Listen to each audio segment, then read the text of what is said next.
Hey there, beer tubers! Welcome back to Beer Analysis 101 with your host Maxwell Starr does your octopus have? and Greg. We're talking about James Bond movies. They just had one with the 8 pussies, Octopussy. That's right. Right. like Okay, James we're not Bond talking. We're not talking about movies tonight. It's not. They must be destroyed on sight, even though we've got half the cast of it here. This is Beer Analysis 101. Your host Maxwell Starr and Greg and Daniel and Lee and Rob and Lady Lee and Greg. Everybody knows Greg. We don't need any introduction there. We'll get down to talking to them. I'm quite the character. So tonight is a show and swill episode. So this is an episode where the challenge is, it's similar to our BYOB episodes where you just bring something to show off. It's a show and tell, or show and swill, as I like to call it. So let's get down with who we have with us, starting off with Mr. Lee Russell. Speaking of high tide and vibe, and they must be destroyed on sight. How you doing tonight, sir? I'm doing well, Nicholas. How are you doing? Yeah, I'm not doing too bad. Tired, but I'll live. All right. I'm glad to hear that. Yeah, so you want to see what I brought for tonight? Of course. All right. So from North Brewing here in Nova Scotia, this is, I believe, the second year this has come out. It's their Christmas seasonal, and it is called Mongo's Sweet Revenge. It is a gingerbread brown ale. Ooh. At 6.2% alcohol by volume. So it's a brown ale with molasses and spices in it. So, yeah. I almost brought a brown ale. I was teetering between two of them, and one of them was a brown ale. So, okay. Nice. Great. Thanks for that. What? All right, let's thank you, Mr. Lee. Let's go over to the other half of TMB DOS. It's Daniel Harper. How you doing tonight, sir? I'm doing all right. I'm making it through here. I am also a little bit tired, but surely 11% alcohol beer is not going to make that any worse. So Yeah, that'll wake you up. That'll wake you up. Trust me. I do have a coffee stout to follow it up with. So Well, there you go. It's a good chaser. My beer. So I just decided to pick the beer that I was going to bring last week, but that I couldn't make it. I was not feeling well last week. I was really feeling sick, and so I just couldn't make it. And so this was the remit was find the biggest diabetes bomb you can find. Essentially, that's kind of how I understood it. And this is a Dragon's Milk Reserve oatmeal cookie. And so, Lee, did I ever send you a bottle of Dragon's Milk back in the beer ale days?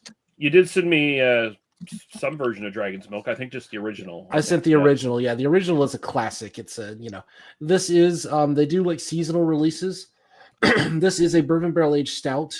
It is actually it is an actually bourbon barrel aged stout. It's and this one is apparently they flavor it to be like oatmeal cookies.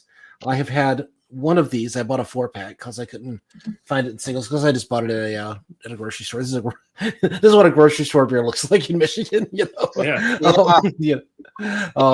ridiculous. Yeah. But so I did buy a 4-pack. I did drink one of them last week, and boy, it is I am diabetic, so I don't have any sugar whatsoever. That was the sweetest thing I've had in years. And so we will get to enjoy it or not in my case very shortly. But it was that's what I brought. Don't die on us. Wow. I'm gonna throw it out there that Dragon's Milk, the original, is the greatest shelf turd of all time. Yeah. Wow. Literally just walking into a grocery store being like, I don't know what to get. Let me get this 11% barrel-aged stout that's just always available. Okay. It used to be exclusively in Bombers, too. Wow. Yes, I remember that when we first started visiting Michigan. And then, now they had the 4-packs. And yeah, now it's cans and bottles. So. All right. Well, thank you, Daniel. Let's move. All right, I'm supposed to open this. We open it now? Yeah, okay. Yeah, we did right now. We just how are you doing tonight? Introductions. Then, you can go ahead and open it at any time, but we do a history, and generally then you open it. Yeah, sure. No, I get it. Sorry, I'm still new at this, so I apologize. Yeah, it's all good, dude. I appreciate you being on. All right, let's go over to Lee and Rob. How you folks doing tonight? Fantastic. Yeah, awesome. We are in Toronto this week. thanks for visiting. beer to get to. He was working the last 2 days, and then we're busy the next 2 days, so it's not as if we have time. Oh. I mean, we like Rob, but he's also optional. You're welcome to just come visit us. See, Greg, you close your pool for the season, and this is what happens. Listen, I'm aware, but I still have access to seafood, although so do they. So There is a pool here, Yeah. Greg. There is a pool yeah. here. So okay, well there we go. Greg could travel more than 5 kilometers away from his house and go visit you guys. Yeah, maybe I'll go. Well, actually, I could go to They their already pool did because count. my pool's closed. So Yeah, there you go. I should visit them. If Yeah. you got 2 saunas, Greg. I think Nick has been right twice in one night. This is a record. Anyway, beer. So we are in Toronto, which is glorious for us because the selection is so much better. We kind of got excited because anyways, we got really excited because like there's so much more variety. Anyways, I found this little bugger and I thought the can was Ooh. cute. It's a Piranha Capel from Stad's Stad's Haven. and it's an 8%. Stad's Haven? This is the tiniest little can. It is from the Netherlands. Ah. Oh, And so that'll be since 11.2 this then. can was really tiny and we drink, Here. I got a second one. So I felt like this can was not enough Wow. for the night. This is like a pop can size. This is like, Yeah. 355, this is right? like a Bud Light can Oh, size. I saw this bugger. I saw a bugger at the LCBO today. Yeah, I thought the can was really, I just like the drawing on the can. I thought that was really cool. Yeah, it's got piranhas That's on pretty it. cool. 130 mils. That's normal for pop Oh, cans. It's 330? Yeah. Oh, okay. Okay, compare it to like the actual cans. This one looks like it was like a half tiny can. But so Yeah. when I saw it, I was like, oh, it's a normal pop can. Like it's a normal beer can. Like It's an American beer, if I'm not mistaken. it's from the Netherlands. Okay. Oh, okay. I thought it was. It's in the American beer section of my LCBO, so that's why I thought it was. Somebody put it in the wrong spot. Bastards. Those damn union workers. It's not for the faint-hearted, okay? Oh wow. Uh-oh, we're in trouble. Yeah, That doesn't clear up the nationality thing. That's Wow. a whole different subject. I don't know. Anyways, that's it. That's my Stad's beer. Haven I'm a Brewery. little concerned that you don't have enough bracelets there. Like, can you get a few more? Probably. That's my collection of. I mean, she's got a whole other arm she wants. Yeah. It literally covers like half the forearm if you like spread them all out. Well, it's like you got to roll one arm down, so if your other arm's the masturbation arm, they kind of balance out muscle wise. I'll have to see if I can find pictures. But when I was in high school, I used to wear like the rubber jelly bracelet, and I used to wear like both arms like every single day. They used to have like the colored ones, and I used to have like the darker ones, like the yeah. There you go. You were like half goth, half rainbow. Can you go with your piranha beer? Yeah. Can we get to my exciting beverages? Yeah, actually, okay. So Yeah, please. Can we let Rob talk? Yeah, let the so man talk. excited at the LCBO. Yeah, because there was actually a bunch of stouts, so I couldn't decide what to drink tonight. So I'll show you 2, and you can help me choose. Sure. The first one is a Macaroon Machine. It's a coconut pastry stout.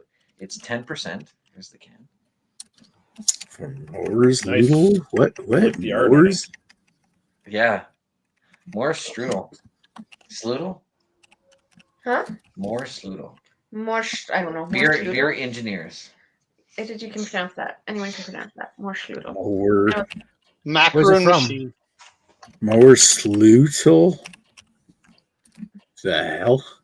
Never even heard of them. It must be a bunch of like weird shit from like Netherlands that you're getting, This is which from I'm fucking Burlington. jealous over. Yeah, It's from Burlington.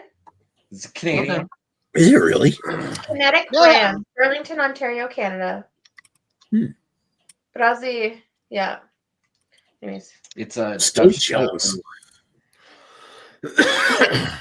And then the other one to choose from comes in this fancy bottle. I don't know if you can see it well, but it's wax sealed. Oh yeah. Oh, is that It's a from Nickelbrook Brewing. Oh. It's a Kentucky Imperial Stout, aged in Kentucky bourbon barrels. Is it Kentucky Bastard, or is it called Kentucky now? Yeah, that used to be called Kentucky Bastard. They got rid of the bastard. Wow, nice. I Yeah. picked that one just because I want to see Rob open a waxed bottle. Yes, true. Yes, I want to see that. So I also want to hit I want to. because this one's almost at 12%, and I'd like to see him get shit. This one is 10%. Now, I want to see him drink. Yes to the Nickelbrook, but I want to see him drink both. I'm jealous over both. I want to hear about both. We can save that one for another BYOB. All right, yeah, if you want to save that another week, but I want to know about it. That one sounds. They both sound great. Yeah. They do. They do. Anyways, voting. I'm sorry. There was The Nickelbrook one. already won. Yeah, I think that one. Yeah. No, sorry, Nickelbrook. No, Yeah, I think it was unanimous that it was this one. I didn't hear. I just heard Greg. Greg was loudest. I was, Yeah, when is he not?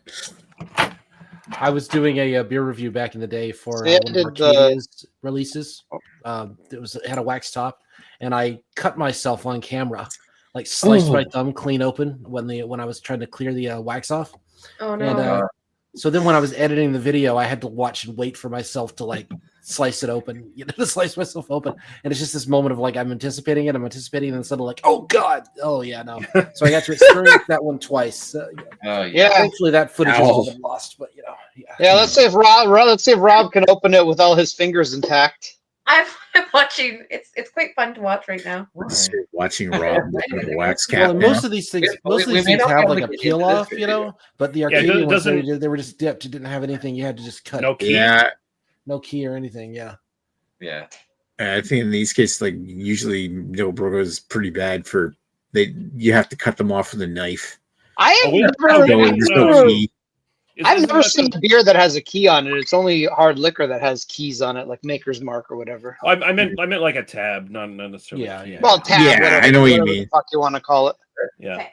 But Can you ask me? I'll help you. was that the one Rhino had the fucking trouble with back in the day? Where yeah. Same one. There's actually an easy trick to getting wax off, but I kind of don't want to tell Rob because I want. But now Lee's gonna do it anyway, so I want to see them suffer. I don't. Yeah. Waste of good suffering. Please, no pull tab. It's such a waste of good suffering. All right, so we'll go back to Rob. Let's talk to Greg for a bit. Hi, Greg. Hi, Nick. How are you tonight? Not doing too bad. I already just had a Fuller's Vintage Ale. Still, I feel it's an overrated beer, but definitely not as bad as I thought it was when we did BA 101 like fucking 10 years ago on it, which I hated. It wasn't the same vintage, right? No, not the same vintage. And the other one I had, I think, was also aged a little bit. Not a lot, like maybe aged 6 months or something like that. But yeah, I hated it. And they change it every year. It's a different beer every year. Yeah, well, I mean, I definitely remember the taste. I'm not in love with it. I'm definitely not going to suck its dick or anything, but it wasn't bad. I enjoyed it. But yeah, I would still say from the Fuller's lineup, their stout or porter, I'd take over that any day.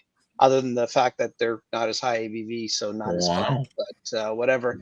I was gonna say there was 5 of us we could vote on this, but now there's 3 of us, so I guess they lose their vote. I have the option of doing an Imperial IPA or a West Coast IPA, not hazy bullshit, or an Imperial Stout, non-barrel aged Imperial Stout. IPA. Yeah. IPA, Imperial IPA. I hear 2 IPAs, 3 IPAs. Yeah, I'll go with the IPA. Yeah. Okay, we're going with the IPA. All right. I feel like everybody else got malty, so let's get some hops in here. Well, we'll save the stout for another day then. Okay. It'll live the stout for another day. So what we're doing is a beer that I was actually very excited about, although I have had it already, so I already know the answer. But you guys don't know what I think of it yet, unless you follow me on tap, which you don't. Actually, I don't even know if I've untapped this one yet.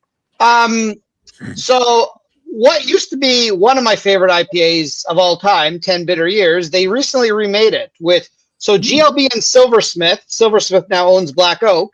They made this 17 Bitter Years as Neighbors. Now it's supposed to be a semblance of 10 Bitter Years, but it's not, mainly because whatever hop they used to use, I know Chad said whatever it used to be. Nobody knows who Chad is. So don't worry about that. Yeah. And the guy at the actual shop, which I talked to, very nice fella, he confirmed to me that, yeah, the hop they used to use for 10 Bitter Years is essentially not available anymore. I'm not actually sure what hop it is. It was Nelson Sylvan, wasn't it? I heard Nelson Sauvin, but I'm pretty sure that hop is still fairly regularly Yeah. available. So I don't know what the issue Nelson with Sauvin was the one that they used to use the fishnet panties to, not the fishnet panties, but like pantyhose to clean up the sludge because they were very wasteful hop. That panty just sounds so much better. Yeah, let's stick with that. Sorry. I'm That using image. fishnet panties. That sounds good. Especially used Wow, fish get that, panties. it's the goth girl of hops.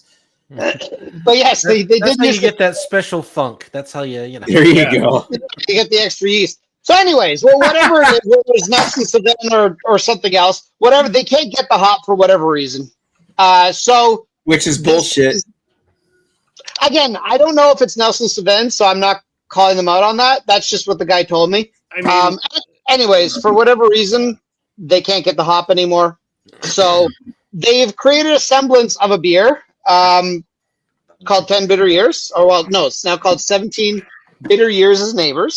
And it is 8% alcohol, so nothing amazing, but it's not Rob's beer, but that's decent enough to get you happy. And it is a GLB, and I'm surprised they actually call it Black Oak because Black Oak no longer exists, but it's a GLB and Black Oak crossover. They actually got in the original head brewer from Black Oak, who doesn't work there anymore. I don't know where he works, but he doesn't work there. Of course, good old Ken, always there, even though he's really just there in spirit nowadays. He's more of an accountant. And I'm pretty sure GLB probably just threw one hop in there and then basically said it was a collaboration. But yeah, that's what we have got now. So we'll see how that is, because I was super excited to buy this beer. I will mention just a quick little Google search here, and I'm popping up a lot of hits for people mentioning Nelson Sauvin shortages. Okay. Long Okay. history of there being shortages. Yeah. So maybe that's what it is then, because I don't know, because I know there's other Nelson Sauvin beers, but I don't know, maybe other breweries have more money to buy it or something. Maybe it's like a bidding war at this point. That's what I think it generally is. It's like the bigger guys get a hold of it or whatever, you know. Yeah, and Soulsford is not small, but they're not giant either. So yeah, they don't produce it in as massive quantities apparently as some other hops do. So it's generally a smaller crop, all things considered, when you look at hops as a whole. Which is unfortunate because I do still envy Greg 10 years ago that I could just get all the 10 bitter years I wanted. All right. Anyways, we'll find out.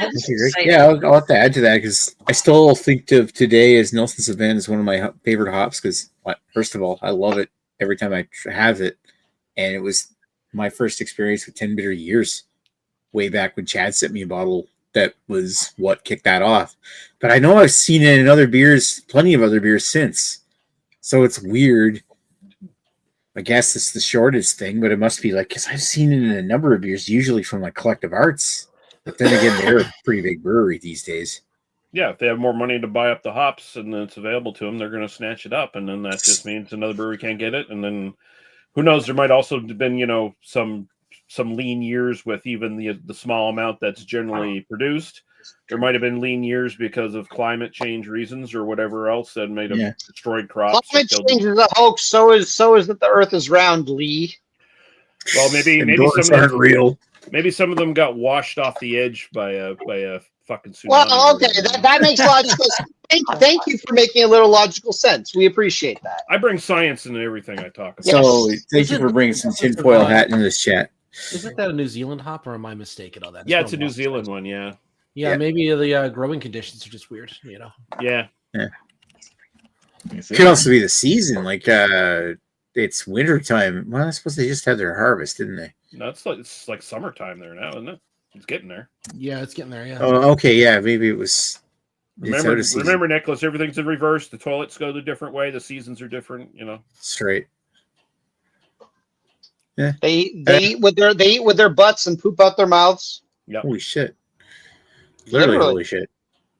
All right. So on that note, it's my turn to introduce my beer. So yeah, I've got a beer that is from a brewery in Lee's neck of the woods that I've had since the summer. I picked this up at the brewery, crafted by Annapolis Brewing Company. This is a beer that was brewed in honor of the Annapolis Royal Historic Gardens. It is Walled Garden Barley Wine, 9.3% ABV, 42 IBUs. Mm. It's a solid barley for a wine. barley wine. Yeah. I thought this was a beer show. That's a very special looking can for them. Yeah. I guess it was a real limited release in August, but we'll get into that here in a moment. All right, so we have one comment. It's Hey Scott there. saying, "Hey there, beer tubers." Here there, Scott. I couldn't get a beer for you tonight because I don't know why I couldn't get a beer for tonight. Probably Literally could have found anything in his fridge that was a beer. Because You he's a literally find- responsible. Everyone likes to drink beer when you're old. he's a responsible dad. He's a responsible adult who's budgeting money for his family, Nick. Something you would know about. Wow. That was Way to non-parent shame Uncle Nick here. Oh, well. Yeah. Way to shame Maybe- Nick for wearing a condom.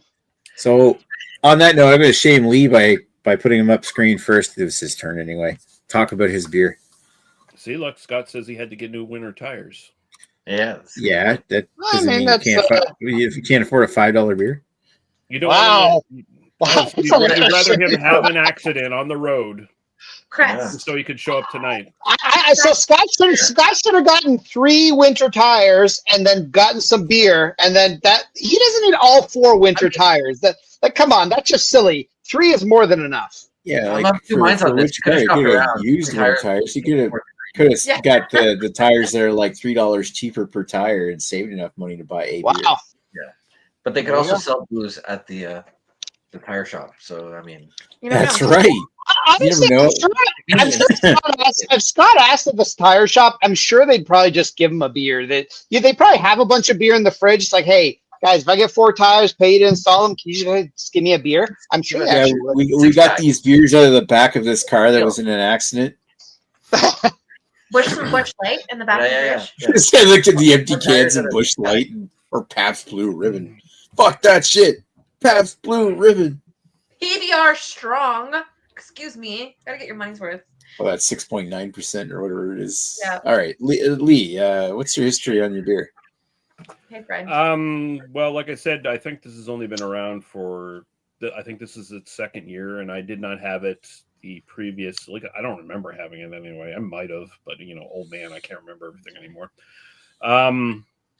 But with North Brewing, I've been, off and on kind of liking their stuff over the years, ever since they started as like a little nano brewery in Halifax, where they were like, we can only be open for so long because we only made so much beer, and it was like selling out all the time. Now they're just kind of a staple brewery in Halifax. They make some interesting stuff. Sometimes they go a little too off kilter and make some weird stuff that's not particularly interesting, or then they'll make something really interesting and never make it a fucking again, and it makes me mad. So I have a love-hate relationship with this brewery, but yeah. Can we See see how the this- can again? Can please. That is cool as hell. That's adorable. Yeah, and it's a kaiju sized. Yeah, it looks like Gingerbread a, man. like a ghouly gingerbread man. Yeah, and he's attacking Halifax, Dartmouth. So Nice. Yeah, it looks like a little boo-boo. No, it doesn't look like a blue. It says on the can, spiced brown devastation. Cool. Yeah. Sounds good. All right. Speaking of spicy devastation, let's go over to Daniel as he can talk about his history with Dragon's Milk. Sure, I've had Dragon's Milk. I mean, the original, the OG, the OG Dragon's Milk. I've had plenty of times. I have a deep love for that beer. I have for basically as long as I've lived here in Michigan. I've been able to get it. It's just, it's a kind of perpetual staple in my fridge whenever I want like a big. It's relatively cheap for how good it is too, and really like super available. In the days when like a really nice like imperial stout, barrel-aged imperial stout was not easily available, Dragon's Milk for whatever reason has always been really easily available in quantity, and so it's there's usually some in my fridge. Not maybe these days I drink fewer stouts, so my tolerance isn't as high as it used to be, so I try not to go for the like 10-11% beers. But the specialty versions I really never bothered with because they all just sounded like anytime you got like something that's like, oh, we adjuncted in some cookies or some fruit juice or whatever, I'm just kind of like, I'm just less interested in that just in general. I really like it if you're going to create the flavors, use the traditional ingredients, and really craft something as opposed to, oh, we just threw some cinnamon in and now it tastes like a cinnamon IPA now. Like, okay, yeah, that sounds like garbage. Anyway, this one is, I will never buy this again. This is way too sweet for me. This is the oatmeal cookie, Dragon's Milk Reserve. I was trying to read the bottle, but it doesn't give you. It says, yeah, they add raisins, oats, cinnamon, brown sugar, and pure vanilla extract are added to create this version. It tastes. Honestly, it tastes like an oatmeal cookie. It really does. It's Nice. imagine if you took like a bourbon, like a pretty decent bourbon, you'd put a few drops of that into like a regular imperial stout. You swirl that in, and then you take a cookie and you crumble it up and pour it in there, and then stir it all together. That's about what this would taste like. It doesn't have like the chunkiness. It's pure liquid. Super easy to drink. It is boozy. It tastes boozy. Dragon's Milk is probably one of its own faults is that it can taste a little boozy, especially when it warms up a bit. But I don't like this because I don't like beers that are this sweet, and it's not like my kind of beer. They executed it perfectly. This is like note perfect for what a beer like this should be. If you're advertising to me, this is going to be an imperial stout bourbon barrel aged that tastes like an oatmeal cookie. That's a 10 out of 10, or at least a 9.5 out of 10. That's just note perfect. You just This can't. is Spoilers. This is history. history. What's that? History Yeah, yourself. This is your history on the beer. right now. We do the review next. Oh, okay. Sorry. Well, okay. Oh, good. Oh, good. You were getting. Well, you don't have to come excited back to me then. You don't have to come back to me then. We will. We will. All right. Yeah, I'll be honest. I've actually never had any of the Dragon's Milk. I've seen Greg drink it fairly often whenever he goes stateside, but I've never tried any of those. I'd love to someday. They look good. All right. Thank you, Daniel. Let's move on over to the Lee Robs. The Lee Robs. Yeah, there's two of us. There's another couple back here. That's Lee and Rob. Right. So obviously history, I have none. We just figured out where the brewery is from. So that's it. But I did want to read the description of the can. So I will take this time. It says, "We've got you. This heavenly scented brew is swimming with malt, hops, and a lush infusion of sun-ripe mango, kumquat, and a hint of deep crimson chili."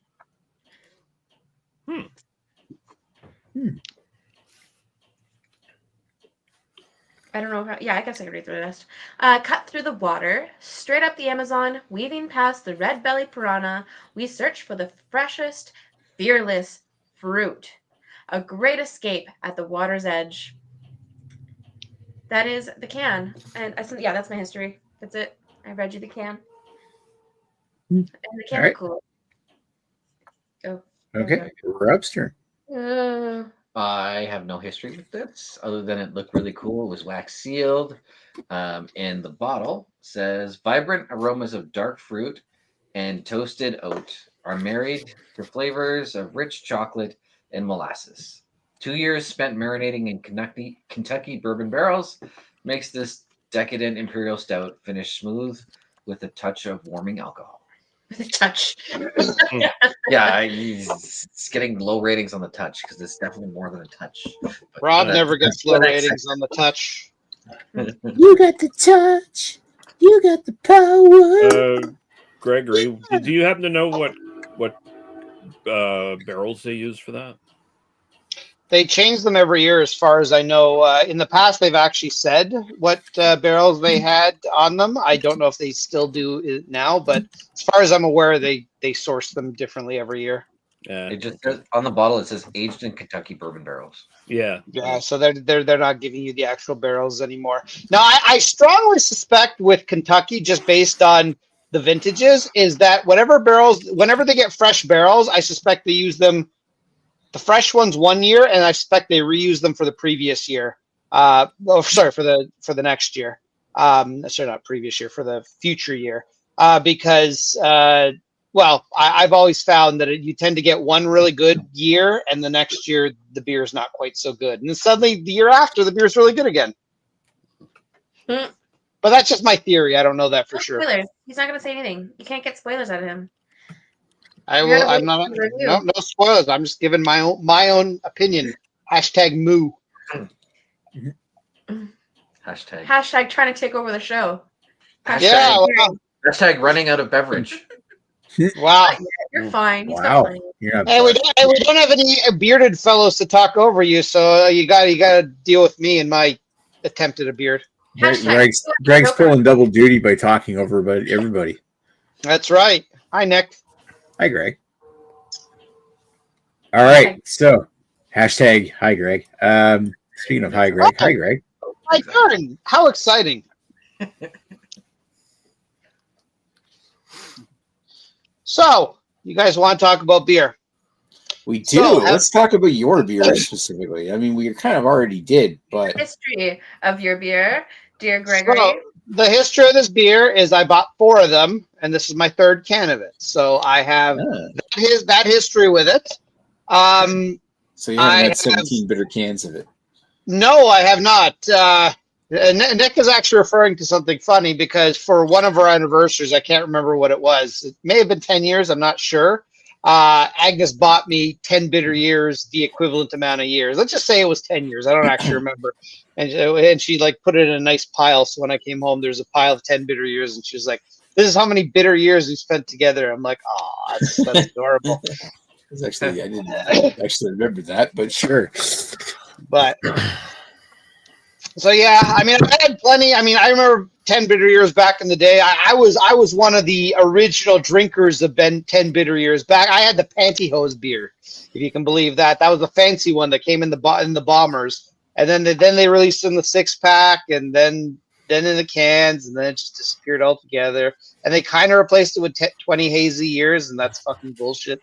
It's not really even that good of a beer. So that's my sad history, is that I've been waiting. 10 bitter years has been discontinued for at least 5 or 6 years at this point. And well, I won't give my review quite yet. This is a very limited run, so it's not like it's back or anything, but it's nice to have something that at least resembles it. Like you. What do I resemble? I don't know. I missed everything. I walked out in the kitchen. Oh, well, that's at least we can say that Greg's not discontinued. Not yet, anyway. not until I die. Well, Wow. Way to bring down the chat. It hasn't been brought down yet. You're still here. So technically, All it's right. not anymore. Okay, so my history with Walled Garden from Annapolis Brewing Co. I've had beers from these guys before. I think the first time I ever had any beers from Annapolis Brewing Co. is when I went over in 2019. Annapolis Royal is not a very big town, and these guys are like right there on the one street that's the main drag. They've got like a great little brewery for a small little town. I've tried a lot of their different beers, and when I went back in September, when I was there for a very brief visit, they just happened to have a bunch of cans of this barley wine. So I'm like, okay, give me that. So the other side of the history is the historic gardens. They've got these very decorative floral gardens. They're situated like just on the outskirts of town. I've never actually been into the gardens themselves, but I'm sure they're nice. I guess they did this in kind of collaboration with that. Outside of that, pretty cool collab. I think this is the first and the only time they've made it, and they released this back in mid-August, and I was over in September. I bought 2 cans of this personally. This is my second. I think I was probably drunk on Russell Cinema one night, or maybe it was even TMB DOS when I showed up on one of your episodes. I don't remember what I thought of the first one. So everything old is new again. All right. Nick, you are a drunk and you need a Tampax. Well, I'm drinking. I've already drank 4 bottles of Miller High Life tonight, and now I'm going into this. That's After watching Chopping Mall. That's why he's so friendly tonight. Yeah.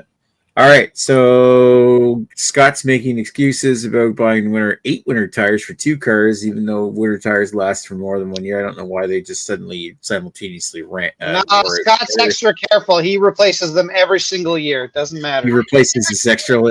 I wonder if he replaces his tires every year. I wonder if his ones from his Civic will fit mine. I'll take him if he's throwing them away. Unless it's a new car, then Deep discount. sometimes So they don't. His raising bonus will come in mid-December. He should be around then. So we'll probably do a slew of Christmas episodes and show and swill around then as well. We got to drain Scott's bank account while he has the money. That's right. Honestly, Nick, you should feel bad about that too, because you're shaming him now into like draining his Christmas bonus that should be for his family in the Christmas season on beer for your stupid little show. His daughter's young enough. His daughter's young enough. She won't remember. Listen, Lee, I'm challenging you on that because Scott has 2 children and Nick came first. So you know what? That's the bottom line. I'm Scott's first child. Yes, exactly. You know what? Scott, for fuck's sake. Well, I'm glad we actually have verified proof that a butt baby is a thing now. So that's good. What is happening here? I may be slightly older than Scott, but I'm still a man. Oh, I get it now. No. Anyway, whatever. They extracted Scott's sperm from the womb. You're saying like it's like almost like fatherhood goes back in time, like Chopping Mall goes back in time and becomes all the progenitor of every horror movie that has ever been made. Oh shit! Scott is actually Kyle Reese, and he made love to your mother in the hobo pants. Scott's Kyle Reese, aka Smelly Hobo Underpants. And Nick, you're the leader of the future resistance against AI. I'm fucking John Connor. God damn it. Well, that tracks because John Connor's usually a big wiener in most of the movies he's in. So wow. Too bad they didn't make any more Terminator movies after the second one. Anyway, so it was good. They knew when the series was done. Yep. They didn't try to milk that series for all it was worth and make shitty movies out of it. I've never done that. You've never milked a movie series, Rob? Well, No. Have we? I don't know. Milked one? Milked one? Maybe. Rob seems like somebody who's milked one. We have to find the teats first. I love that Daniel just sort of disappeared. Yeah, no, he rightly himself off camera. It's like I'm not getting. I'm still here. I just had to take my I just had to turn my mic off or my camera off for a second. Listen. We've all cranked one out during the show. Don't be ashamed at whatsoever. Excuse me? You're the only one who has. Calm yourself. That's not true at all. I'm pretty sure that's what you were yelling the whole time. Why is it that we can only see the 2 of you from the waist up? Yeah, we know what's going on. Yeah, nothing, because we're not you. There's really nothing here that's exciting enough for me to just be forced to that. Honestly, sorry to make you feel bad about yourself, but staring at that dome was not making me want to wank it here. Who's dome, me or Mr. Lee? Well, I was referring to yours. I mean, Lee knows what we get up to after we do a Tim Bodos recording, but I mean, but to be fair, if us bald fellas don't do it for you, you've still got a lady with a full set of hair, and you got 3. Well, you're not going to jerk off to yourself, I'm assuming. You got 2 other gentlemen with a nice set of hair. So really, you can't use that as a fucking excuse that I can't jerk off to the bald guy. It's like, no, you've got other options here, Mister. I am fully aware I have other options, but I didn't want to insult them. Yeah, I'm just more fixated on how you called their full heads of hair or a full set of hair. That's a term I put mine in never. every day. Yeah, It's not real. Yeah. They got full sets. I know you can't tell. I've got a hat on, so you don't know if I have a set of hair. Yeah, we're assuming what's under there is worth jerking off to. That's Not why you're my protecting hair. with a hat. It is a wig. Yeah, This is totally a wig. it's true. Yeah. Is it though? I will say Rob kind of looks like retired Sean Connery with that with that cap on. He does have a Sean Connery look to him. I have to start working on my. I almost wore a cap like that today. I really should have. He doesn't like his hair, so he wears hats. Ish, I'm gonna go for a little Oh, come shot of on, blood. Rob. We've seen your hair. It's a beautiful, beautiful hair. I got his haircut too, and it looks really nice. But It requires effort to make it look nice, and Daniel's willing to jerk off to it if you just take the hat off. I did not say that, but That is Yeah, that's you, something. you, That's something. you imply That's it with something, body language. that's Greg, something Greg, we can. That's something we can negotiate privately. you know that we can't disclose I wouldn't who do our so without followers are on consent. OnlyFans. Certainly. Oh, Jesus Christ. Shut the fuck up. No OnlyFans. None. There'll never be one. There has never been one. Yeah. Was it the monkey? Or it's no. Maybe it's gonna be called Greg after 3 beers or 4 beers, and it's just gonna be Rob and Greg. That's it. There That we is go. OnlyFans. I'm not a part of it. It's just gonna be me and Rob as two gentlemen just discussing the world and why it's better without women. Go for it. No. We can't discuss that. We'd have to discuss about how the world is so much better with boobies.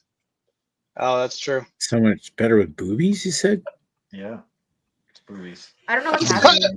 That's a controversial opinion, but I support Robert. This improv conversation is really going nowhere. Hey, can we talk about our beer now? I'm Yeah, gonna do my okay. review because I'm almost All done with right. my beer. So All right, Yeah, let's I'm go over to Lee. At And least we'll I'm putting talk the about train our back beers. on the rails. So just a reminder, the Mongo's Sweet Revenge Gingerbread Brown Ale from North Brewing, 6.2%, and I suspect that might be half the problem with this beer is that it's not high enough in ABV. Usually, it's not always the case, but usually with like a really well-made whiskey or really well-made beer, the higher the alcohol, the more flavor you get out of it. And in this case, I feel like this one needs to be like 8-9% or above to maybe like extract some flavor here because there's not a lot going on. It's for all the promises of we got like molasses added to this and a bunch of spices and all that stuff. It's not particularly sweet. It's got a little bit of ginger, a little bit of cinnamon, a little bit of molasses taste, but it's almost like eating like a traditional molasses cookie or bread or something like that it wasn't like overly sweetened like we're used to these days kind of thing. If anything, I suspect there's cloves in this because I'm getting like a big clove taste, and then it's just that dry, bitter clove kind of thing, especially in the end. That works perfectly in stuff like wheat ales, Belgian ales, stuff like that. That clove note usually interacts really well, but here I feel like it kind of dominates the beer a little too much. I'm not saying the beer tastes bad. It's just incredibly dull and underwhelming because it kind of like it starts off with that little bit of molasses, that little bit of like cinnamon and stuff, but it's not particularly sweet, and then it just ends. It's just like, oh, now here's a very dull clove note. Yeah, not impressive at all. And like the brown ale characteristics are minimal at best. I can think of like 2 or 3 other brown ales in the province that like blow this out of the fucking water as just a brown ale. Style wise is like a flavored brown ale, holiday ale, whatever the fuck you want to call it, spiced ale. I'm going to throw, I guess, a 5.5 at it. I think it's not particularly good. And my own personal preference. Ouch. The can was so cool. Yeah, the can's the best thing of it. Like the can promises so much, and the rest is. And my own personal preference, I'm gonna throw a 5. It's just a bare pass kind of thing, really. It's just like it's drinkable, but it's like so unremarkable that like I don't know. I kind of want my money back after seeing this can. Like, oh, this is promising something cool, and it's like, fuck you, North Brewing. Here's one of your stinkers. Where would you put, just for comparison, where would you put like a Newcastle Brown Ale? Like, Newcastle Brown Ale even today is a better brown ale than this thing. Yeah. I mean, would you say that's like a 7, or you say that's like a 9, or kind of where would you go? Like, I haven't had a Nuki Brown in quite a while, but from what I understand, it's even further diminished these days. If the British boys I know are speaking true, but the last time I had a Nuki Brown, I probably would have set it at like a 7 or something for style, pretty much, you know. Yeah. So yeah, This is well underperforming even on those like base standards of what a brown ale is. Yeah, no, okay, yeah, no. That's sorry, I was just trying to calibrate kind of where you landed on that. So yeah, so yeah, that's my disappointing beer. Vote for me, guys.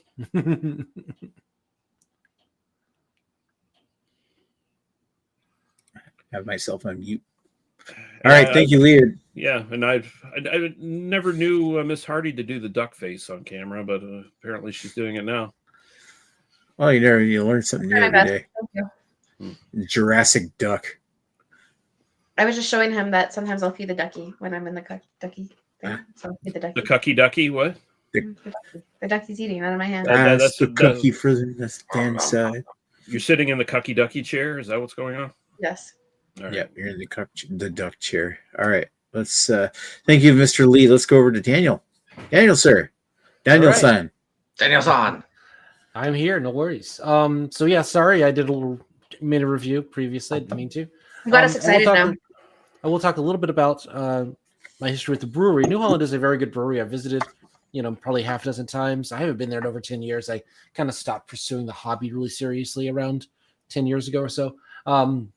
But it's a great brewery if you ever get to visit. If you're ever in Holland, they do a big tulip festival every year. There's a big Dutch settlement around there. It's right on the lake shore, so it's right on Lake Michigan. In winter, it is brutal, but during the warm months, it is, surprisingly, not surprisingly, but it is very beautiful. It's a very beautiful town. They do a big outdoor festival. Worth visiting if you're ever in that area. I understand as Canadians, you're not nearly as close to it as I am. It's not close to me, but it's we do have a connection with Holland though. They send us tulips every year. Maybe they don't do it anymore, but they used to send us tulips every year, and as a celebration of Canadian troops liberating them. Oh, so. Cool. Yeah. All right. The beer. Getting back to the beer. This is all I have left of it. As I said, it's pretty much what it says on the bottle. It delivers on that perfectly. In that sense, I cannot fault this beer in any way. It executes what it tells you it's doing. It does it about as well as I think it could be done. It's maybe a tad bit boozy for something that's supposed to be like a kind of a sugar bomb. So I'll give it, like, for style, I'll give it, again, like I said, a 9.5 or so. 9.5, somewhere in there. Let me just do another sip here. And honestly, when I first opened it, I found it cloying, like really cloying, like just overwhelmingly sweet. Like it was just like attacking me. And again, it's not even that sweet because it doesn't taste artificial. It doesn't taste like it's got like artificial sugar pumped into it. It just tastes like cookies. It's just, again, I don't eat sweet things at all anymore. Part of controlling my diabetes with diet means I just never have cookies and donuts or anything like that. I haven't had chocolate in like 2 years at this point. So, come on, you don't need both of your legs. We're trying to keep them. You don't need all your toes, do you? Yeah. Well, but anyway, as it's warmed up, it really is mellowing out a little bit, or maybe I'm just getting more used to it. I think I was really nonplussed by it when I had it like a colder, but now that it's like basically room temperature, it's about 65, 70 degrees. Probably not 70, it's like 60, 65 degrees. It really opens up a little bit more. I'm not getting a ton from the aroma, unfortunately. I mean, it does kind of smell like cookies. It does smell like that, but it doesn't have a strong, it's not olfactory. It's not like it approaches the senses, or impacts the senses. Anyway, I was going to give this like a 5 or so previously, for personal taste of like, this is not one I'm ever going to buy again. It's very, it's well made, but not for me. I might even go lower than that. But like having drank this one and kind of going, like, I had 2 more, I'm going to enjoy them. I mean, I'm going to space them out. I'm not going to have them anytime soon, but they'll sit in my fridge forever. I'm going to go back. I'm actually going to go like a 7. I actually like, now that it's warmed up, it really, it's a lot more approachable for me. And I think if you're a fan of this kind of beer, it's like, it's just going to hit perfectly for you. So that's what I have to say about that one. So it's nice. Would you say your rating was on that again? The rating was my personal rating is 7, and to style I'm calling it a 9.5. It's a 9.5 for the style. So okay. Yeah, because I know you're saying like 5 at first, and like, whoa. Well, that 5 for personal, like, would I come back to it again? Because okay. Yeah, I was saying like 9.5 for for execution. For the style, yeah. Yeah. New Holland is universally among the best executed beers of their kind. You can hate their pumpkin beer. You can hate pumpkin beers and love their pumpkin beer. Like they're that brewery. It's pretty good. Pretty good. It's been a while, but I remember it being pretty good, even though I probably haven't had it in 6 or 7 years. All right. Thank you, Mr. Daniel. Let's keep on roiling over to the Lee and Rob. Let's hear about that triple from Netherlands. All right, so She's on the second can. Yeah, I'm on my second God can. damn! It's Wow. not that again. It's a small can. It's not that impressive. 355. Sure. It's Yeah, just but you're a small person. You're a though, small can yourself. Every Wow. time I have a beer, I always have a full fucking whatever the size of the regular beer is. Whatever this one is. It's a tall boy. Probably a 16. 440. So calm yourselves. Okay. This one has 100 less, so I got 2 cans. The math works, right? Anyway, That's why when you have a guy with a small dick, you give fucking twice as much. What? just give them more options. It Wow. just means that the after show will be limited because it'll be on OnlyFans. Jesus Christ, shut the fuck up. Listen, Rob, you already know my What OnlyFans channel is this on? I'm gonna murder him. If you don't see him next week, you know what happened. All right. I just like how Rob's realistic. Like, listen, we know that. You're in Toronto. No one ever know. Exactly. I'll just push him in traffic. Whoa.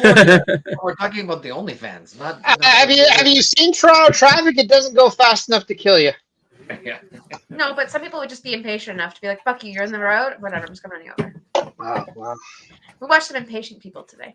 Tell your Anyways. cat I said. I feel you're inciting hate crimes against Rob, and I don't like this very much. It's not a very good look. I'm just throwing it out there. Anyway, just because he's your favorite now. I'm sorry, he's just a very nice human being. I can't help that, and he's got beautiful hair under that hat. So Dan, you mentioned that you had a couple Oh, beers brown. in your fridge that you're gonna leave. I think you've made yourself a new friend. He's gonna come over and visit you now, just to try those beers. That's Yeah, fine. he says that, but he never comes visits. If any of you come visit, except for Greg, any one of you can visit, I will give all the beer that I can that I have in the fridge. Aw. It will be You might have to go protest the Alberta government. So. Wait, so if No, God, I can't go to the States, unfortunately. I come visit you, Daniel, you'll still accept me, but just won't give me beer, or you'll just not even. I will drink all my delicious beer in front of you and not share it. Oh wow, Oh. that's harsh. Wow, harsh. It's the Describe beer nerd it, version. Like every The beer sip's nerd like, version of the so cunt share. delicious. You know. Oh yeah, that was much better. Oh, you're gonna beer cuck me? Oh my god. What? Oh wow. Okay, beer. Back to beer. So, this beer, I was expecting for whatever reason, because I guess when I saw Tripel, I thought it was going to be an IPA, because that's the only time I've ever seen Tripel is in an IPA, and every time I see like a higher percentage is either stout or an IPA. Guess what? It's not an IPA. You've never seen a Belgian triple before? You are lying, ma'am.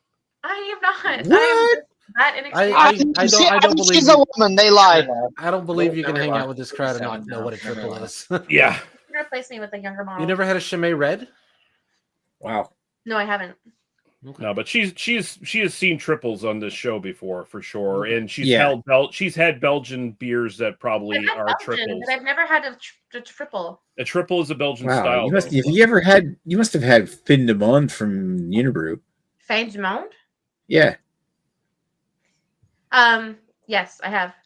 Is it That's a that? triple. Is that a triple That's a, or that, is that a that's a Belgian Belgian. strong pale? I believe it's a Belgian triple. Okay. I've always thought I it was can't get them here anymore, so. Whatever. Either way, was not expecting it because of my lack of experience and the rarity of having anything that is not triple without being IPA. I literally was surprised. Well, I do not know what kumquats are. I do not know what they taste like. So I cannot have any feedback on kumquats. But I do know what mangoes taste like. So that helps. I was expecting Greg to make a cum joke there.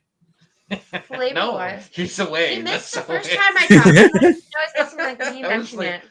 kumquats are they're basically they're kind of like oranges and stuff. They're a citrus fruit. Yeah. They're much He doesn't more. taste. Imagine Yeah, like an orange. Imagine like an orange and a plum had a baby, sort of. Yeah, kind of. Okay, makes sense because like this tastes like there's a fruity flavor to it, but it's very like when you drink tea, like herbal tea, it just has the flavor. It has no sweetness. This is Yeah. what this is. So you have the taste of like a red beer, so like that malty flavor to it, and then there's like a very light fruity note. It's all in the can. It makes it sound like it's going to be a lot more in your face and like fuck you, you're going to taste these fruits. When realistically, like even smell wise, they're not super in your face. They're just very like a note, a hint of it. I think it's really good. I think it's nice because it's kind of like a little bit changes a maltier beer. Like usually you just taste those malts. Here I taste a little bit of fruit at the end. So it's kind of like a nice hint of it at the end.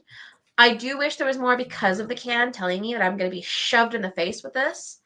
And I think a big thing too, there's supposed to be chili pepper, or sorry, it's supposed to be chili, and I don't taste the chili whatsoever. And No, I'm not neither. like completely like I can't do spice. I can do a spice, and I'm not spice sensitive, but like I'd expect something, like I expect something lingering on the tongue or something, but I'm not getting that heat, which is disappointing. Again, like the description of the can, like when you're reading it, it sounds fucking delicious. Like it says that it has mango, kumquat, and chili. So I'm expecting those flavors a lot more. And it's not there. It lacks that like punch in the face as it's describing it. On the other hand, though, this is a really good beer. I'm really fucking enjoying it. It's quite tasty. I'm drinking it quickly. Like it's one of those ones that it's an 8% beer and it's deadly because you're just like drinking it like it's nothing. Like it's just fucking juice. Like it tastes nice. It's nice too because I find IPAs are harder to drink because like you'll get that hot burn built up or you'll get that little bit of like heartburn feeling. And other beers, you get like that taste from like corn syrup. This one's nice. There's not much of an aftertaste afterwards, so it goes down. It's drinkable. Like it'll go down real smooth. It's easy just to fucking enjoy and get fucked up on because yeah, it's 8%. So like people who are not used to it or people who are like me, we get pretty fucked up pretty quickly. So, yep. I just took another sip so I can remind myself. Style wise, I'm gonna go a bit lower, only because the can description said like in your face and this is the flavors. So style, I'm gonna go with a 7. I think it's good. I just wish like the flavors are there. It's missing the chili, but I just wish they were more pronounced. I wish there was more there. It just tastes like a tea bag was in there. So it's lightly there. It's in there. There's notes of it, but not enough. Personal preference though, I'm gonna go with a 9. I'm gonna go with a 9 because it's just easy drinking. It just goes down so fucking smooth. Like easily, just leave this there and I'll drink the whole fucking thing so goddamn quick. Like it is fucking tasty. I like it. My glasses are fogging up. It's in the corner. Getting a little hot. Nice. Yeah. I usually get excited when I'm doing these. You can see it. Like you can tell when I'm getting more drunk. You can see my glasses get more fogged up. All right, Rob, get her another beer. Yeah, I know. We've Be a got gentleman, get her another beer. Sure, get more of that Imperial Stout. She needs at least 3.5 beers. Oh, no one saw my reaction when I drank his beer. Well, you could try it again. No, thank you. Oh, yeah, Wow, you haven't drank much of that. That would definitely not be a beer that I would peg as being a Lee Hardy beer. No, not even No. pegging. No. No pegging involved. As soon as he poured it, I knew I Well, was I gonna hate pegging. like it is a thick boy. Like it is like you can see it. Like it is going Hey, Yeah. hey, girl, hey. Yeah, hey girl. Get the thick boy going on. All right, Nick, enough about your dick.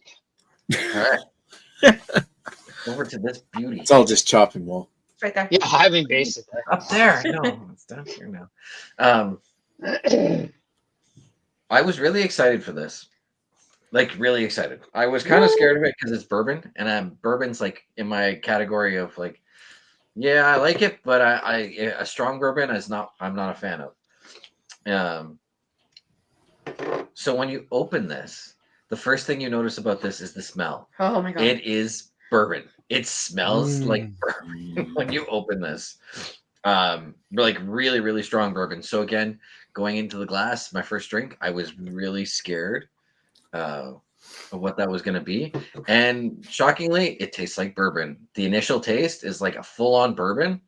And then as it subsides, you get a nice dark chocolate taste to it. So it finishes really nicely. I think it definitely solidifies for me that I like stouts. That's like my drinking space. How does the mouth feel? The mouth feels pretty good. It's pretty full, pretty tasty, pretty smooth. It's been 500 mils and it's empty. It's thick. Yeah. It's thick. We're an hour in. Boy. So yeah, I'm working through this pretty quick. I'm Those definitely darkies are really thick. 9. Can I see it in the glass? Let's hold up the glass there, Rob. Yeah, this is all that's left. We don't have beer No, I glass. just want to. Yeah, we got these tiny little. Is things. is it opaque or is it kind of like translucent? What would you say? It is very opaque. Yeah. Okay. Like it is very dark. Okay. Yeah. Yeah, And It it poured looked out. kind of Like, see how thick it was when it was pouring out? Like It's it looked. dark. It looked like molasses, like as it being poured out. Well, not as thick as molasses, but it was thicker. Yeah, it definitely has like now that it's been in the glass and it's warmed up a bit, it's got a more of a just like a bourbon smell to it.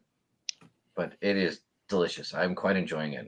Yeah, so I'm gonna go style 9.2. But for my personal preference, because I don't like a strong bourbon, I'm gonna give it like an 8.5. But you like the beer. But I really enjoy this. Like this is good. It's Hold on. if it was less bourbony at the start, I would give it higher. Okay. Because even if you like the bourbon, if you really like the beer and the experience is really good, I would say mark it higher. Because this is like, this must be better than the other beers you've had, right? No. Okay, never mind. 8.5. No, He's good yeah, with it. yeah. It's All right. definitely in range of like the gateway one that I really enjoy. That's your favorite one? It's close, yeah.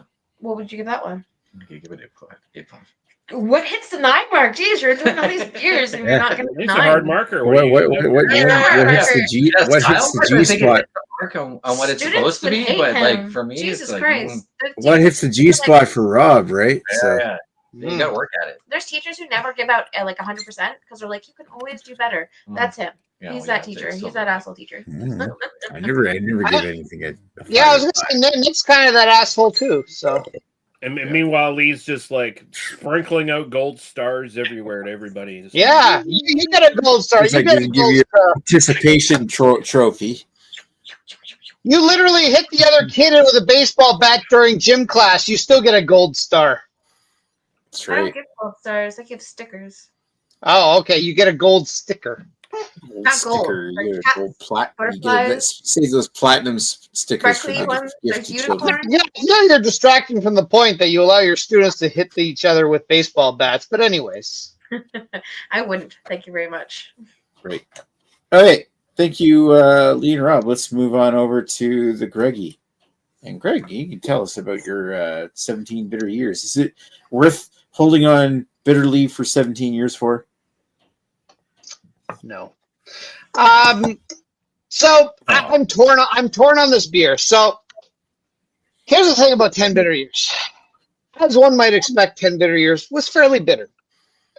Even by today's standards. Well, I mean, now we have the hazy crazy going on, and really IPAs aren't that bitter nowadays. You do get the old school West Coast. Even they, other than your bone shakers and stuff like that, there aren't that many beers that are actually that bitter anymore because I guess bitter just doesn't sell. That's sad. So I love two minds on this beer. The Nelson's the biggest thing with this beer is if we're going with Nelson Sauvin, that's the hop they can't get, and that it's not in this anymore. They should have replaced it with something else because there is literally no bitterness to this beer. Despite the fact that it is a West Coast, they don't go hazy crazy. There is, at least for my palate, maybe I'm just immune to it. I can't taste any bitterness in this beer.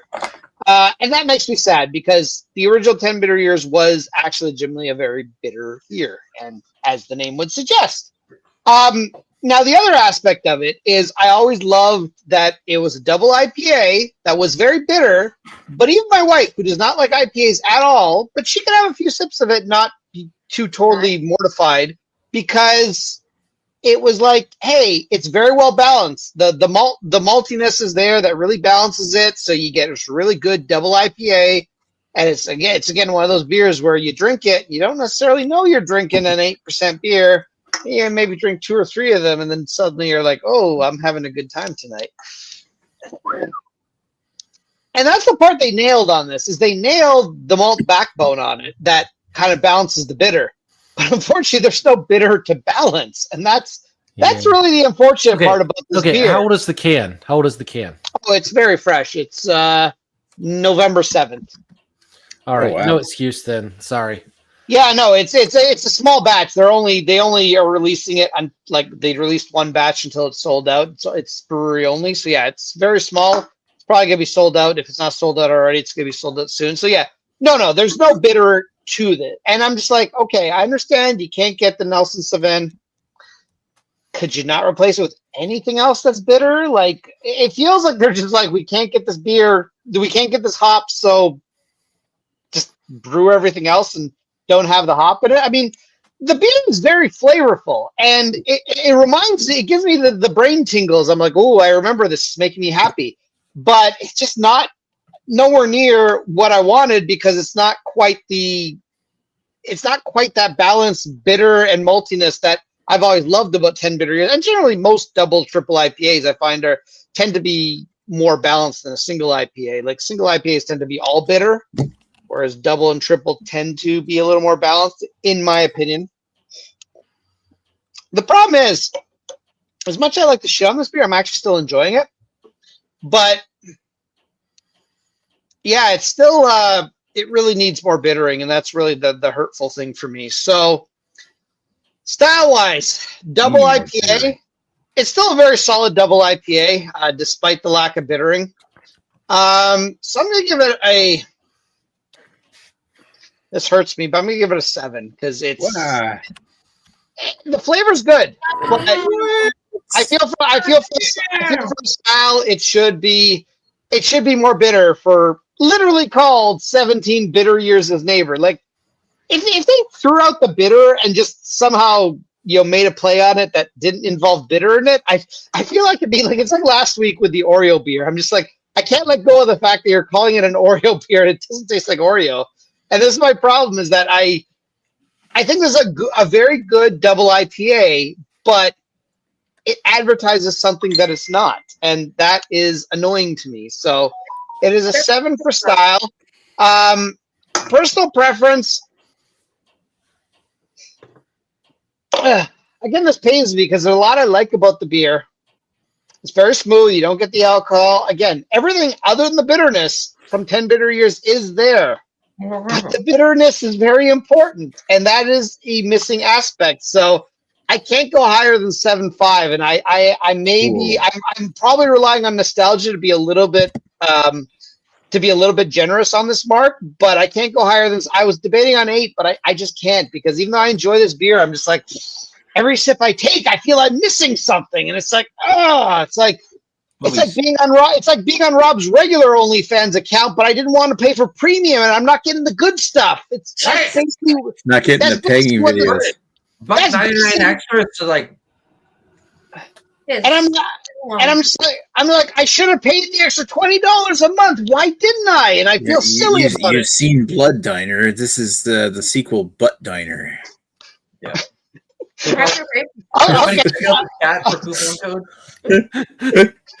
I'm with Lee here. Lee, I'm with you. I get it.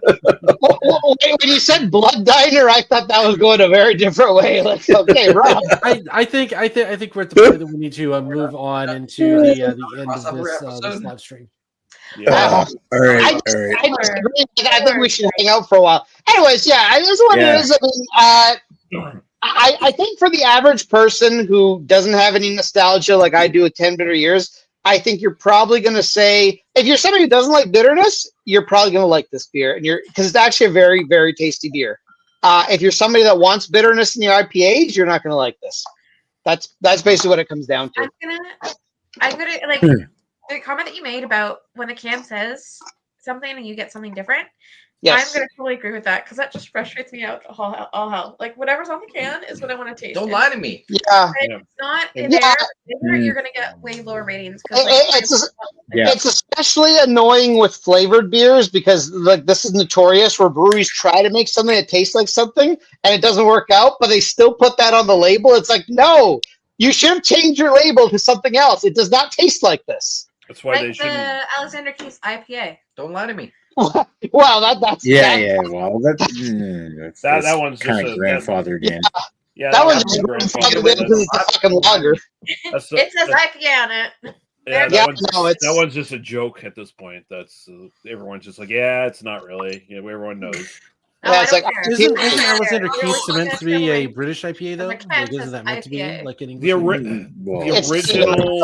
the original recipe was like a British style IPA back in the day, but now it's one of those ones that just became basically a substandard, almost an ale that's like almost a generic pilsner. macro pale ale. It's just a macro It's just a macro lager at this point.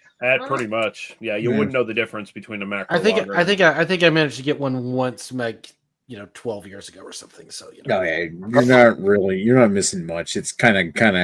Oh, I didn't think much of it at the time. I was like, it's almost English IPA. Okay, I get this. Okay, fine, it's fine. I'd drink this if this were available locally. I'd drink it. It's like back in a time frame when nobody noticed the difference. It's my turn to go back up. Thank you, Greg. It's my turn to go back. I'm just going to say something about the Keith's IPA because I'm thinking about it. It's just like one of those beers that over the course of history, it's kind of grandfathered in the term of IPA. And at a certain point, it was one of those when people really didn't notice or didn't care, they kind of switched it over to the lager brewing process because they didn't assume that nobody would know the difference, basically. So, and of course, now it's that people who love that beer.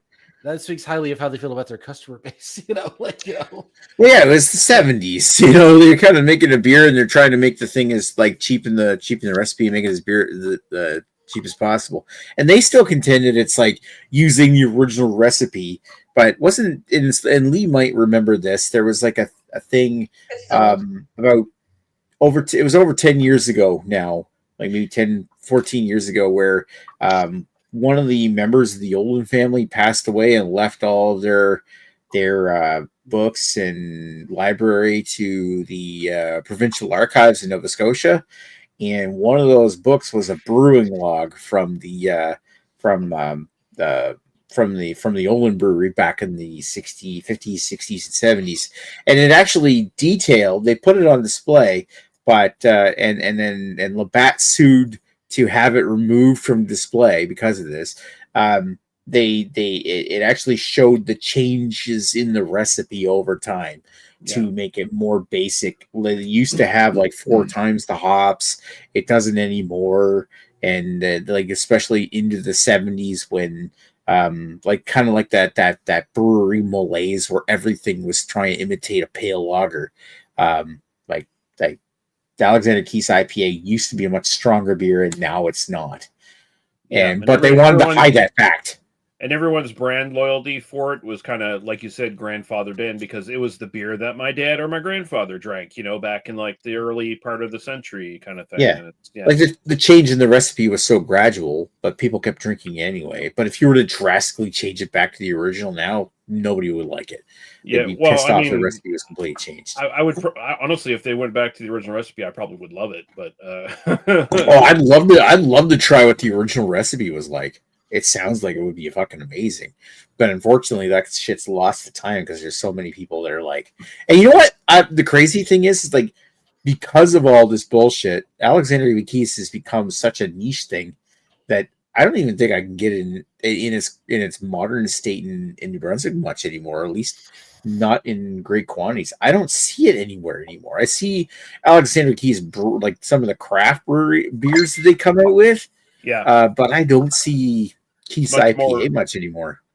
It's become a much more smaller regional brand, I think, in that regard, where the craft stuff is put up front more. Yeah, compete with Moosehead.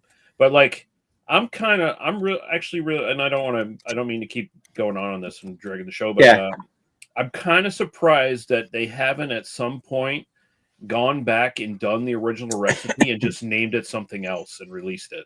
And Yeah. Or Even a like small- classic, even a small batch Alexander of, Keys like, classic or something. Yeah. Or Keys like 1910 or something. But they don't. They also don't want to. They don't want to admit that they used to be a different beer than it is now. Yeah. Even though but- everyone 'cause- already knows, but it's whatever. Yeah, it's one of those things. It's like my dad, who is dead, with some of you know. His Thanks favorite for beer bringing the back chat in the down, day. Greg. I'm sorry about that, Nick. I apologize if I make you sad. But and he didn't drink for the last 25 years or so of his life. But before that, he used to tell me that his favorite beer in the world was Labatt IPA, and I'm just like, I would love to try that, whatever the fuck it was. IPA. Like, yeah, and this is probably Labatt. This is probably from like maybe Labatt. Maybe it was Molson IPA. I may be confusing my brands, but anyways, Wow. it was like what some IPA from a big brand, either Molson or Labatt, whatever. And this is probably something he drank in like the 80s. So I'm just like, I want to try whatever the fuck this is. Like, I wish they'd bring it back because I want to try it.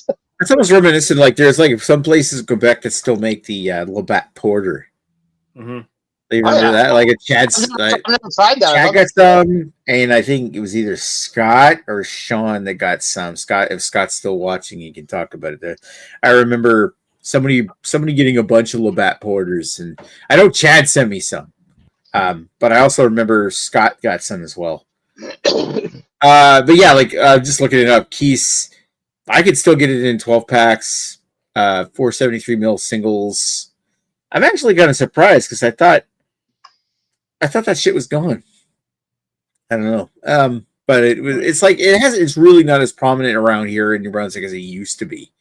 And it used to be everywhere because just like Nova Scotia, because it was like one of those regional beers. It's just a good Nova Scotia boy who wants to stay out of that shitty province, New Brunswick. That's all there is to it. Well, yeah. I don't want to drink anything from shitty Nova Scotia. Yeah. Wow. Yeah. Unless it's Schooner. That's a good beer from a good lager beer from Nova Scotia. Anyway, so yeah, like let's get speaking of Nova Scotia beers, let's talk about one of the better ones. This is Annapolis Brewing's Walled Garden Barley Wine, which is brewed in collaboration with Annapolis Historic Gardens. So yeah, like what I get out of this one, it's got the color right, it's got the body right, looks beautiful. It's earthy, caramel, roasty. It's good, but compared to like a good British or even an American style barley wine, I don't feel like I'm getting like you normally out of a good barley wine. I would get a little bit more toffee forward and a little bit more malt character, whereas this one kind of comes off as like you still get the sweetness, you still get the roastiness. It's a big bodied beer.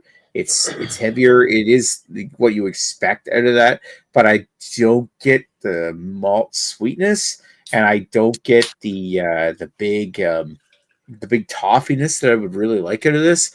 I also feel like it's while it's good, it's also not quite what I would consider quite clean. Like I'm making it sound like it's bad. It's not. It's definitely pretty decent. But there's some things like I can nitpick at on this thing where I really would like it done better. Like for example, it has an odd finish where it kind of tastes slightly chemically like the smell of a brand new shoe, which sounds terrible, but I'm thinking that it's almost like bitter leathery kind of, you know what I mean? Oh yeah, no, leather's a good one. Yeah. Good. There's no booze at all in this. But it comes kind of like a slightly fine for a barley wine. So how about what did you say it was like 9% alcohol though? 9.3. 9.3. Okay. It's almost like camera again. I just wanted to yeah, sure.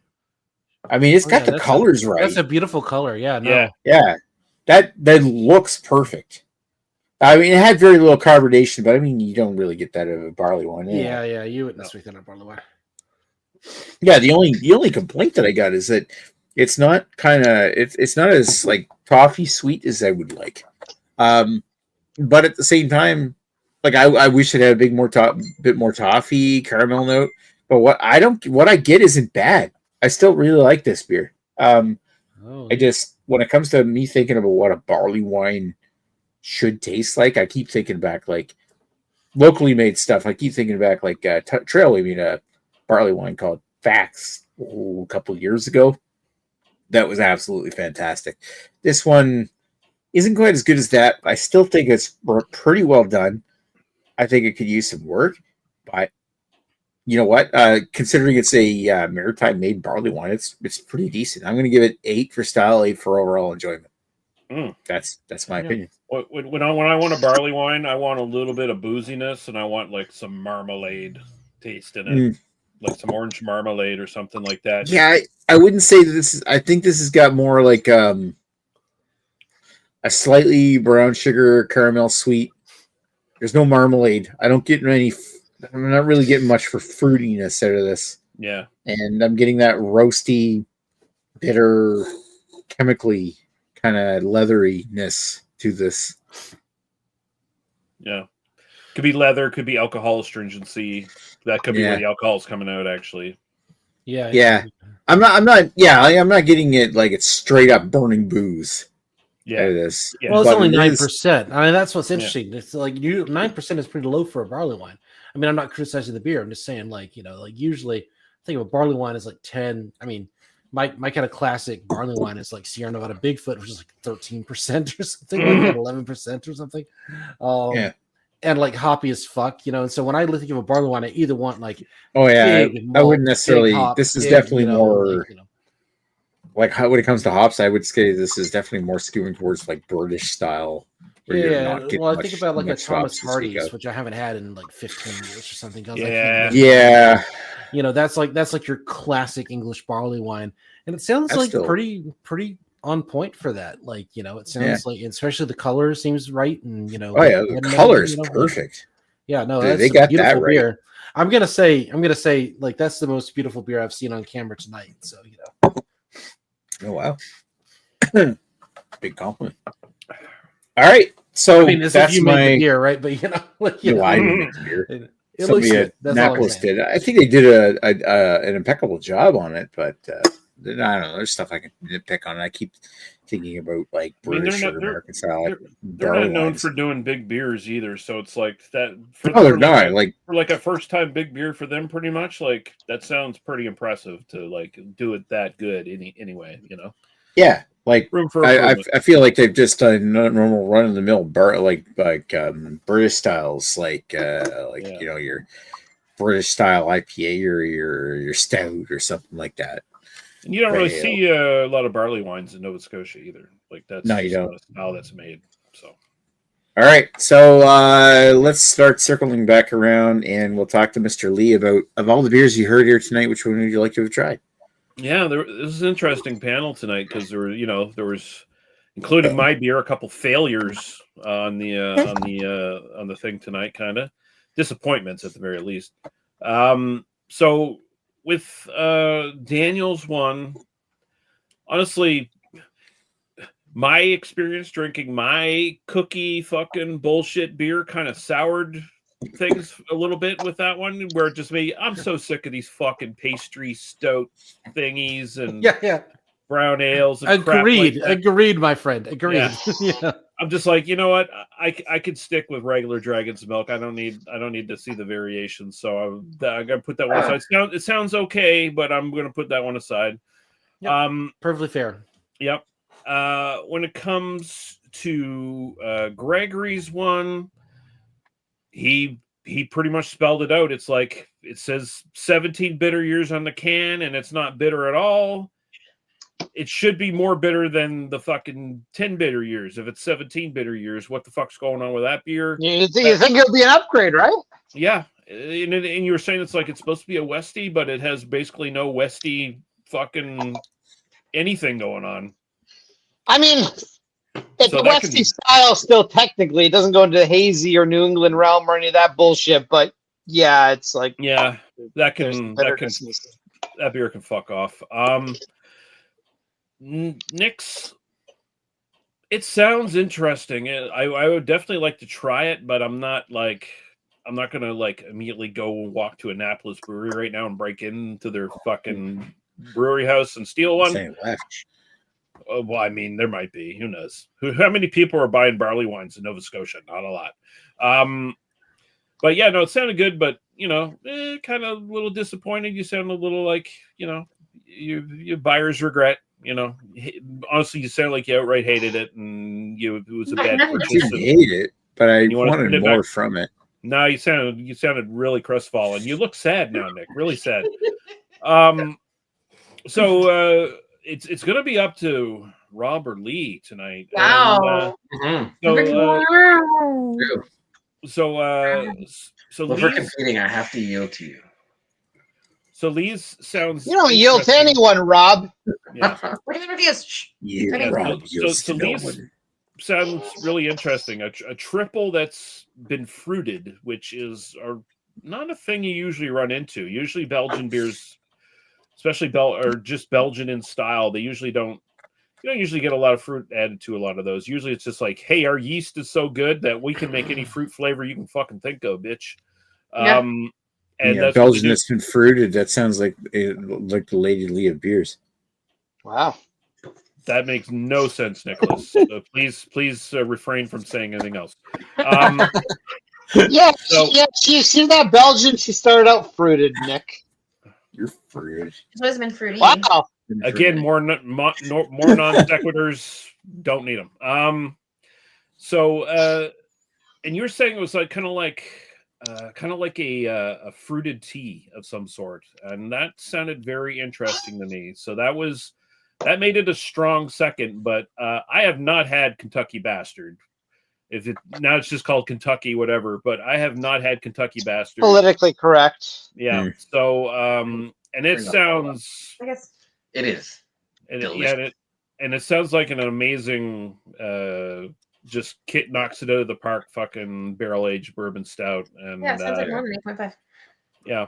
So I feel like other people would probably rate it higher, but like I'm not a huge bourbon fan. So like But you're saying the bourbon character really comes in. Sometimes that's a very rare thing where it's just like, oh, we got bourbon barrels and all we get is vanilla. It's like, well, I was shocked about the quality of bourbon that I felt coming through it. Like I was expecting like it to be like, oh bullshit. Yeah, it's aged in a barrel and you don't taste anything about it. But no, bourbon. That's a solid. That's really solid. Yeah. I had a sip of it too. I could automatically taste the fucking stout, but you could tell the bourbon right away. Like it was the first flavor where I was like, oh, that's not so bad, and then the stout kicking in the face, and I was like, nope, not at all. Like that is what won it for me. Stop trying to sell the beer to me. Yeah, that's totally what you're saying. The quality of the bourbon coming through that won it for me because it's so rare that you have a bourbon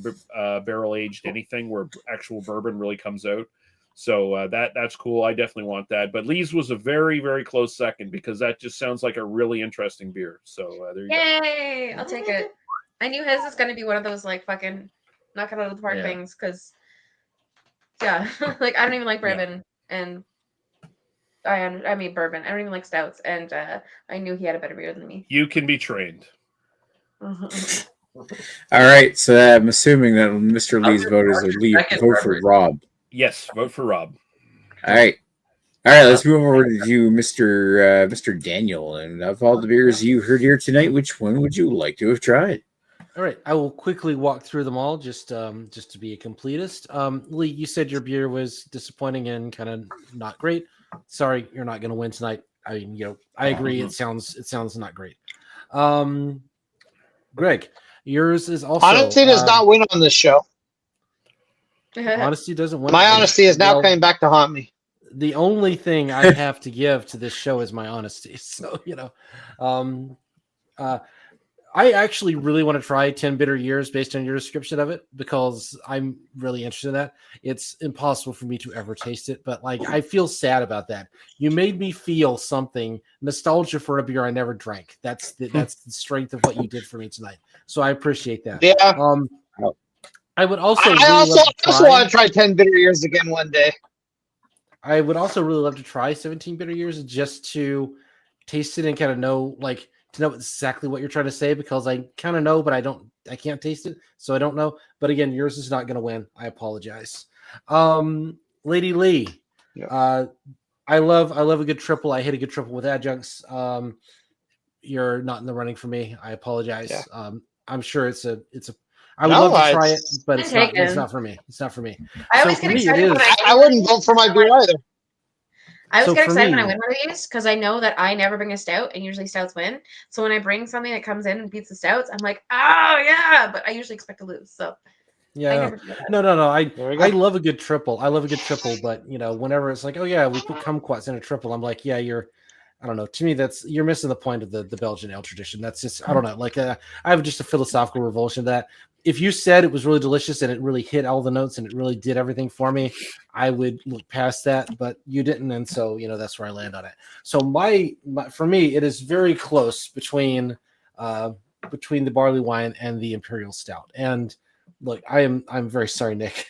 That imperial stout sounds delicious. I am 100% on board, but it is. I almost want to vote for yours just to give you a vote because I am very much want to try that beer. That is really like on my list. Actually, I'm gonna do it. My official ranking. I'm giving it to Nick. Wow. I wasn't expecting that. I was happy to yield to Rob, but okay. That's a Greg move from last week. Wow. Wow. I legitimately of all the beers that we're trying this, like I think it's gonna be obvious that Rob is gonna win this, and I just think that's unfair. I think that doesn't match it doesn't match the quality of where I think Nick's beer is. I think Nick's beer deserves at least one vote, so I'm gonna give it a vote. So there we go. I'm gonna laugh. Yeah, thank you, Daniel. All right, let's keep moving on. It was very well said, by the way. Let's go over to Lee and Rob. And both of you, of all the beers you heard here tonight, which one would you like to try? Well, I go have a tea. I tried his. There we go. So that doesn't help me. We're always fucked when it comes to each other because we try each other's beers. I automatically stouts are just not interesting to me. So sorry, Dan. Greg's, it wasn't like it sounds interesting, but it's not like interesting enough for me to want to try it. Like if it was there, I'd try it, but not like as interesting. At first, when Nick said he had a barley wine, I was like, I've never had a barley wine. I'd be interested. And then as he described it, there was all these flavors that I'm not interested in. And then Lee described his as a poor taste. But unfortunately, it's the only one that I'd probably be interested in. So Lee gets my vote. Wow. It literally is just because the barley wine just how it was described in flavor, I was like, oh no, there's some flavors I just cannot do. Like it just and who knows? Maybe the minimal ginger and then the total void of taste that comes with the smack of cloves would win you over. But the thing is, like, I was looking because, like, I've had IPAs, and then I was thinking, like, okay, well, I haven't had too many ginger beers, so that's the only reason, like, it seemed more interesting than Greg's, is because, like, yours is something that I wouldn't have as often. So I would allow the fact that this flavor's not there as much for me to be more interested to try yours than something that I usually have or I usually have tried. I used to sell beer. Like I used to work in a beer store. I was like the beer expert, like in a beer store, like a fairly high end like liquor store where we had like every beer that was available in the area. And I found there was this thing that like people who weren't used to, who didn't really drink a lot of beer, who would hear like, oh, it's a ginger infused beer, would expect it to be like pure ginger, and so they would have like something that like I would consider like super well executed, where it's like a balanced like pale ale with ginger added, or a balanced triple with ginger added, and it's like, no, this is really well executed. You get a hint of the ginger, but it doesn't take away from the triple. No, what they want is like basically alcoholic ginger water, Yeah. And so there is that dichotomy that you run into. It's like beer geeks are looking for one thing, but people who like if you advertise it like ginger alcoholic beverage, people want it to taste like ginger, Yeah. So I don't know, it's like one of those I don't know, it's just one of those things you run into, and I think breweries are always trying to thread that needle of like, well, how do you advertise it so that people will drink it who don't necessarily know a lot about beer versus the people who do know and are looking for something that's a little more balanced, So I don't know, I think that's just an interesting conundrum that you run into. So okay, your turn. Sorry, I didn't mean to overwhelm. I was just Absolutely, I appreciate it. My journey started with Lee, and the can was just so cool. I was like, like this is the front runner. And then you described it, and it was like, no, I gotta go with Lee's rating. No, And then, as much as I've been here, I've been like chirping at the barley wine. I'm like, that's not beer, but I would need to try it. And then you reviewed it, and I was like, no. And then Dan, as you were going through, you're like, it's so sweet, it's so sweet, it's so bad, it's so bad. I'm like, that's for me. That's for me. So Dan, you got my vote. Dan's got Rob's vote. All right, fair enough. Oh, wow. This guy fucking lives by It's sugar. if I was talking about the best executed beer that I've like, it's right up there. So anyway, yeah. So anyway, I actually think I probably oversold how sweet it was in my review, just because I so dislike super sweet stuff. But it is very sweet. I mean, it is very I think it's very good. Fucking I loves. like my life is like a hummingbird. So if it's sugar, Okay. I'm like, His coffee is just sugar. Yeah. I mean, Oh, if that's it's not same. black. Oh, wow. I used to be the old school way. What I do is take coffee beans and I pour water over it, and then I filter that with a tea bag, and then I add 3 cups of sugar, and then that's my. There you go. I gotta have this. I gotta have the spoon standing up if Yeah. it's proper coffee. That's where it's at. You got it All right. on your Thank- lips, right, thank- Greg? Thank you, folks. All right, let's go over to Grigori, and he's gonna take us I home. I'll tell you a real quick story about my grandfather. He was very old school. I mean, he was born like the 1800s, and he did not want to do anything for himself, even though he fought in World War II and he actually got injured. He was a POW, blah blah blah. At home, he did not do anything for himself, and that included stirring his own coffee or tea. So he would keep adding sugar to it. Funny story, he'd keep adding sugar to it, but refused to stir it because that was my grandmother's job. She had to stir it for him. And if she didn't stir it for him, he would just keep adding sugar into his coffee. And there might be like a layer of sugar this much at the bottom, but he refused to stir it. So it wasn't sweet enough for him, so he just kept adding more sugar.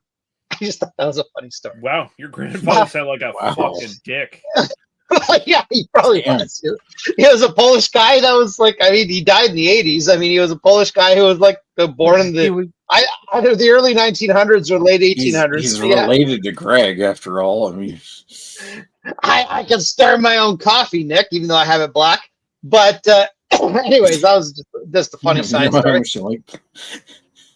Okay. So let's go through our list. Nick probably won't win. So we'll start with Mr. Russell. So yeah, your beer seemed like it would be better Imperial. And when I saw the can at first, I wasn't totally paying attention to your story at the beginning. I was like, oh, this looks like a good Imperial, whatever it is. And then you kind of described it, and then you said, oh, it really needs higher ABV. And I'm like, yeah. When you have a fucking gingerbread kaiju on your can, you need to make that shit Imperial. Come on. Yeah, and they like really oversold it on the can. It was like it is 6.2%. You can go fuck yourself, North Brewing. Honestly. Yeah, so that's kind of where I'm at now. Unfortunately, you and I, Mr. Lee, are both suffering tonight because we're honest and we felt the way we felt about our beer. I wouldn't vote for my own beer either, personally. If I was coming from the outside, I'm not going to vote for your beer either, unfortunately. So then we'll move on to Daniel Harper. So I personally believe Dragon's Milk is possibly, like I said, the best shelf turd of all time. It is a fantastic Imperial Stout, a barrel-aged Imperial Stout by any standard. And the fact that it's just regularly available at a grocery store is fucking amazing. Now, granted, I haven't had it in 5 or 6 years, so maybe the quality's dropped off. The quality is this. It's similar quality. Yeah, no. It's, Okay, I'm glad to hear that, because that was always literally when we went to Michigan. It was always on a Friday night, and we usually left late. So by the time we got there, it was fairly late at night. So we'd always stop at Myers because I think they sold beer until 2 a.m. if I recall correctly. We'd always stop. Yeah, that's right. Yeah, that's legal. Yeah. Is it 2 a.m.? Yeah, okay. It was on Friday. 2 a.m. That's a state law. 2 a.m. to 6 a.m. you can't sell alcohol. So yeah. Yeah, so we typically get to Michigan somewhere between 12 and 1. And I knew my brother-in-law, Marcin, he'd always be like, I'm going to stay up. Nah, he'd fall asleep. Guaranteed he'd fall asleep. So I'm just like, I want to get there. I want to have a couple beers before I go to bed. Plus, traveling also kind of gets me a little hyped up. So I need a little something to get me calm. So it would always be, we'd stop at Myers. Agnes would go look at clothes and get whatever, if we need any essentials or whatever. and I'd always get a 4-pack, or back in the day, I'd get like a bomber or two of Dragon's Milk, and that was my ritual. Every time I went to Michigan, and then I'd probably drink 2 of those Dragon's Milk, and I would just pass the fuck out. Did you get them back in the era when they actually screen printed the bottles, or were they like the wrapped label bottles? Because back in the day, they used to screen print the bottles. You know what? I should check my Untapped if I have any photos. I do believe I always got them wrapped. I don't think I ever got screen wrapped. Yeah, they but stopped doing that a while ago. Sure. I mean, if it was like 5 or 6 years ago, they were already wrapping them at that point. But back in the day, they used to screen print all the bottles. Like you had actual like legible text with fingers, like kind of like screen. Well, I mean, we've been going up to Michigan for quite some time, and I mean, I've been sort of into beer since 2012. So I mean, probably the earliest I've had Dragon's Milk was probably maybe 2013, 2014. So it's whatever they were doing at the time. They were still selling in the bombers at that time. That's a transitional age. Also, just to let you know, I am drinking a hoppy beer. This is the Short Sumo Lupulicious. I don't like the new can. I like the classic can, but this is a very hoppy Midwest IPA. This is what it looks I'm like drinking. now. I'm drinking a not super hoppy beer. It's a Hobgoblin IPA. Although I do appreciate it comes in the bigger 500 milliliter can. And it's not bad. It's not bad. It's not super bitter. Hobgoblin IPA. I didn't realize they made a Hobgoblin IPA. I think I've had it before, but I just saw it at the LCBO, and I usually like Hobgoblin things, although they don't really. They used to have a whackload of them at the LCBO, and not anymore because LCBO doesn't really want to bring in imports nowadays. But it's like, I want this. I'm familiar with the original Hobgoblin, but that was There you go, Lee. Oh yeah, Hunky Dory. That's a great little beer. Tea infused beer. Mm-hmm. So, apparently, I need anyways, to move to Canada and have Canadian beer so I can like. No. Trust me. From my family no longer lives in Michigan. They now live in South Carolina, which is not shabby on beer either, honestly. But Michigan is a bit of a beer mecca, so I understand. Michigan is fucking amazing. There's no place if you're into beer. I mean, I don't think there's any place other than Michigan. I think can California compete with you guys or something? Like California, like Oregon and California would definitely compete. Yeah, there's only a few. There's just not states that can really compete with you guys. Like Michigan's fucking like when you go to a fucking gas station, you got more selection than a good LCBO. It's like, okay, there's something going on here. I'm not going to say never, but if I'm on this show, I will never buy anything from anything that is not a grocery store beer, because otherwise it's just, it's not even fair. I'm sorry. No, I mean, and again, like just on a slight tangent, anyone that says they don't like pumpkin beers, some of the shit you can get in Michigan, especially barrel-aged shit, is like will blow your mind as to what a pumpkin beer can be. Anyways, that's another topic. We're going to go on to keep going, Greg. We're going to go to so why I'm not going to vote for Daniel. My experience with Dragon's Milk, again, the base beer, one of the best beers of all time that I would drink any fucking time, day or night. I have not liked their variants. The ones I've tried. I've only tried a few variants. I've only tried maybe 5 or 6 of them. So I know there's way more than that. I've tried. That's more than I've tried, honestly. Okay, fair enough. And I have not been generally impressed with their variants. Again, I feel they often don't taste like what they claim they taste like, and they are just sickly sweet.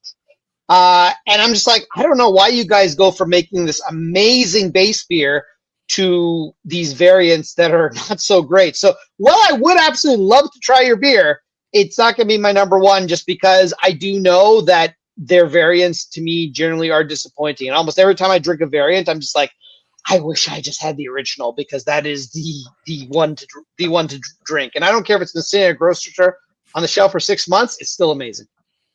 So that's unfortunately why you're not getting my vote tonight. But again, I'm still jealous of you just being able to have all this stuff and you can just try all these variants and just have fun with it. Next time, every week I'm on here, I'm gonna have a Dragon's Milk just sitting here. I'm just gonna open it casually and then pour it out. Oh, you just put that in the casually have a Dragon's Milk every week. You're on. I mean, even though I've had it a million times, I would still probably vote. I'd still probably vote for you. You're just fucking incredible. It is the greatest shelf turn of all time. It's like a fucking Molson Canadian for us. It's like you just have Dragon's Milk on the shelf. It's like, oh, I do. Yep. Why would you buy anything other than that? But anyways, yeah, that's where I'm at with that. And also those of you that know me know I generally do not like sweet beers. So and I'm very although I'm not diabetic, I'm very sensitive to sweetness. So yeah, that sounds like something I probably wouldn't like. Although the curiosity would still love to try it. You're actually in second place, but you're not quite number one for me.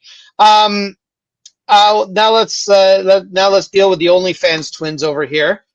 Lady Lee, I've had your beer relatively recently. It's actually, I thought it was a very good beer, but since I've had it, I can't really vote for you to try it. So that's where we're at with that. Rob, your beer is probably the best beer on the show tonight, based on previous years I've had. Unfortunately, I've had the beer so many times, I'm not going to vote for you because the vote is what would I like to try? And I will pick up a bottle of that as soon as I see it at an LCBO, but I've probably had at least 10 different vintages of that beer, so I kind of know what I'm getting into. If it's a good year, it's going to be amazing. If it's an off year, it's going to be a little bit disappointing. That's generally how Nickelbrook goes with their barrel-aged releases. So while I will say you have the best beer of the evening, you're not going to get my vote. Which fucking spoils it because unfortunately I got to vote for Nick because his is the only one I really want to try. I'm disappointed. Nick, I'm as disappointed in myself as you are in me tonight because I don't ever want to vote for you, even at the best of times. but you're still getting my vote because your beer sounds reasonable. I'm not the biggest barley wine fan in the world, but it sounds interesting. It's got the right ABV. Well, it's a little low ABV for a barley wine. Let's be honest. 9.3. But it's well, barley wines are usually like 12-13%. Well, an English barley wine that kind of tracks. An English barley wine can be lower ABV. Yeah, but for an alcoholic, that's not enough. So that's a simple thing you got there. But anyways, Nick still gets my vote. It sounds interesting. It's a good ABV. Nothing about it sounds terrible. Again, Rob to me has the best beer. I've tried it. Lady Lee has a good beer. Tried it. Daniel, not sure I'd like the variant. And Mr. Lee, he sunk himself, much like I sunk myself. We're the fucking bald twins in the same boat tonight. So yeah, there we go. Nick gets my vote tonight. Wow. Yeah. So when it comes to barley wines, the BJCP says American or English barley wines should be between 8 and 12% ABV, which this one is. Yeah, your 8% barley wine can go suck my dick. Simple as that. Inflate your. All right, so what do I think of all the beers here? While I'm getting pretty smashed here.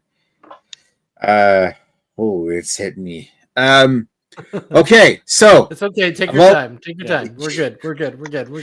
We're in the home stretch. We're all content to wait, considering we've waited this long, and there's only one more person to go, which is me. All right, so and now we're sponsors. I had high hopes for. I'm going to go through everybody's beer, just like everybody else did. So I had high hopes for Lee's when he said it. I was kind of disappointed when he said it was only a 5. I mean, gingerbread brown ale sounds like an amazing beer. And then, do better, North Brewing. I've had some of your beers; they've been excellent, but that one sounds. I was excited when I heard what Lady Lee's beer was. She had that Piranha triple. I love triples. And for some reason, the description of that one didn't really tickle me. Daniels. I would love to someday try Dragon's Milk. But when you started talking about that one where it's too sweet, I have milk stouts, so generally kind of sweet anyway. But I don't know. It's just it's not a milk stout. It's not a milk stout. It's just a flavored stout. So they just added spices to it. So there's no lactose involved. I thought Dragon's Milk was a milk stout. No. It's just an imperial stout. It's just a bourbon barrel aged imperial stout. It's not a milk stout. Oh. Anyway, one of those classic styles I actually really do love. One of my favorite beers I've ever had is Mackeson Triple X, which I cannot find. I haven't been able to get that for 15 years. Sounds familiar. Even if it still exists. Yeah, it was like a 4.2% English. It was one of the first beers I ever tried. When like ding ding ding ding ding, this is what beer can taste like. It's unfortunate that it doesn't exist anymore. I think I've had Mackeson before. I'd have to look it up. I've had it before. Yeah, I mean, I had it in like 2004, which Yeah. should tell you something. You know what I Oh mean? yeah, a while ago. I have to look it up. I almost want to check that out because I'm pretty sure I've had that. I might have even sent the bottle to Lee. Maybe that might have been one of our beer mails. Yeah. Yes, I have had it. Yeah. I think we got it here. Anyway, we're getting off topic here, but yeah, like I'm pretty sure I do have a review of Magazine Triple X from 8 years ago, so it might have been possible that I sent you a bottle. And of left hand milk stout. If you can get left hand, they're in Colorado. I think they're in Denver. left hand's Boulder. quite excellent. Yeah. Yeah, they do a really nice milk stout. So. All right, And they do the nitro bottles. They do the nitro milk stout, and Yeah. they have the thing in the bottle. Yeah. Anyway, yeah, like when it came to that one, I just felt like, I don't know, it sounded like, well, I thought it was a milk stout, so when you said it was too sweet, I thought that it sounded like the part, but at the same time, like when you gave it 7, I'm like, Greg's like sounded the most hopeful, but it was also kind of disappointing. He was saying it's like when you're harkening back to nostalgia. I had the original 10 bitter years, and like in its original form with Nelson Sauvin hops, and that was an excellent beer. I used to cite that as one of my favorite beers that I had tried, once in my life. I really love Nelson Sauvin beers every time I have a chance to try one, and that was like the one that. So when you're telling me that this one doesn't have Nelson Sauvin in it, and they say they can't get it, I'm like, bullshit. You shouldn't even have made it without it. Yeah, it does make you sad. Or like, I can't imagine there's not another hop that could add the bitterness of Nelson Sauvin and like fucking. Yeah, you could have kind of At like, least because Nelson Sauvin I could remember as being like kind of marmalade-y kind of. Oh shit, I had it on my mind before I got stupid drunk tonight. But it was, yeah, I still remember Nelson Sauvin as being a fucking great hop, and it was like 10 bitter years was the textbook example. And I feel like anything that's calling itself whatever bitter years in the black oak tradition, like, no. I do like the fact that they call it an IPA, but when you also describe it as not bitter at all, and it's an imperial, supposed to be a West Coast imperial. No, I want pine. I want that big punch of pine if I'm gonna have a West Coasty. So yeah, This pisses me off more. Is like, look at the can, bitter and double IPA. I mean, it's got the double IPA aspect. IBU 80. IBU 80. That is not. No. I mean, unless it's just so fucking well, the malt is so overwhelming that it kills the bitterness. But it's like, well, that shouldn't be a thing. Like, it's like, well, that's why IBU. You're saying if IBUs are 80, then you should be bitter as fuck. Yeah, you think so, right? Unless it's malty, it's fucking go with it. Is malty for that. Like, no. You need like IBU like 110. Like, Oh god, to really sell oh, you're talking about like, remember Flying Monkey's Super Collider? Did anybody have that? Where it's like IBUs over 120. I think I may have had some version of that. I still got the empty bottle from the time I had it. I apologize here. I'm gonna pull rank a little bit. I've been to Stone in its heyday. I've had 1 day old Stone Ruination on tap. Ooh. You haven't had a West Coast IPA until you've been to San Diego. That's where I land on this. Now since I don't know what it is, I'm assuming that's a particularly bitter beer. That is the most bitter beer experience. It was delicious, but it was like literally I had it and I'm like, oh, this is what this is supposed to taste like. Even when it's like a week old, it's not the same. Like, Brian Rashawn, I used to do a podcast. That sounds like a beer, and I've always cited it's like back in the early 2010s. There used to be like the bitterness wars where breweries. Oh yeah. I mean, I think Ruination on tap at Stone, it wins. It's the best. It is by far the best. I'll have to grab the bottle after this, but. Looking at the Untapped, Stone Ruination comes in at 100 IPUs. Oh, it's higher than that. Like Super Collider was higher than that. No, above 120. Above 120, you can't even taste it. That's how. I always thought it was like above 60, you couldn't taste it. No. Oh no, not the case. Yeah. Anyway, Like chemically speaking, like your taste buds cannot detect the bitterness difference above like 120. Like it just gets overloaded and you can't even taste it. Anyway. I once did a homebrew that was like crazy hoppy and it just tasted like soap at that point. Like, so there's a balance you got to meet. Anyway, please continue. I'm not, All right. So we're well into the territory of probably the longest episode of this shit ever. Because it's almost 2 hours long. We're having a good time. Yeah, we definitely What are. happened? 10%.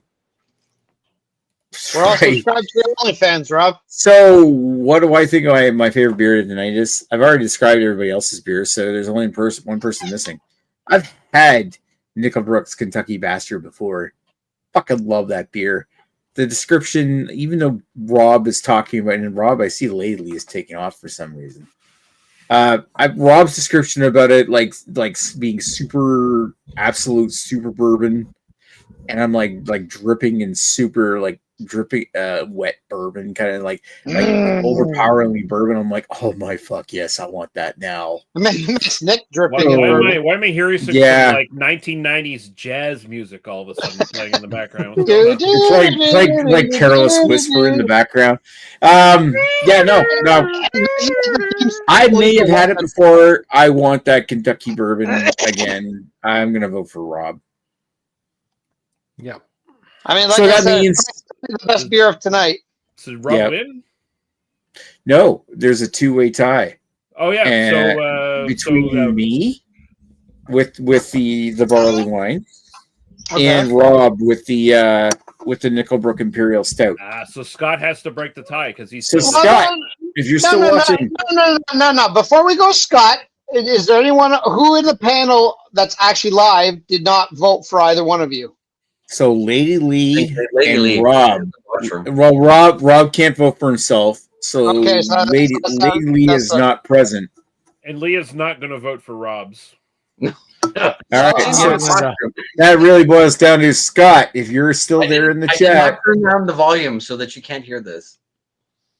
Scott, if you're still there in the chat, would you rather have my barley wine or Rob's bourbon barrel aged Imperial Stout? Rob is the winner tonight. Celebrate. You've earned it, buddy. I will openly admit that you are more deserving than I am with the barley wine. So that's not that I don't like this barley wine. That sounds like an awesome example of a Imperial Stout. Again, I think there's really very little doubt, other than with Lady Lee, I think there's very little doubt that it's the best beer of tonight. So. Oh yeah, I know. I think really like one of the reasons I voted for yours, Nick, was just I've had a lot more like great Imperial Stout than I've had like really solid barley wine, and so I think that's a fair like decision on my part. Yes. Oh yeah. I mean, that is the truth. Is that you now have so many amazing Imperial Stouts and barrel aged Imperial Stouts that's really like.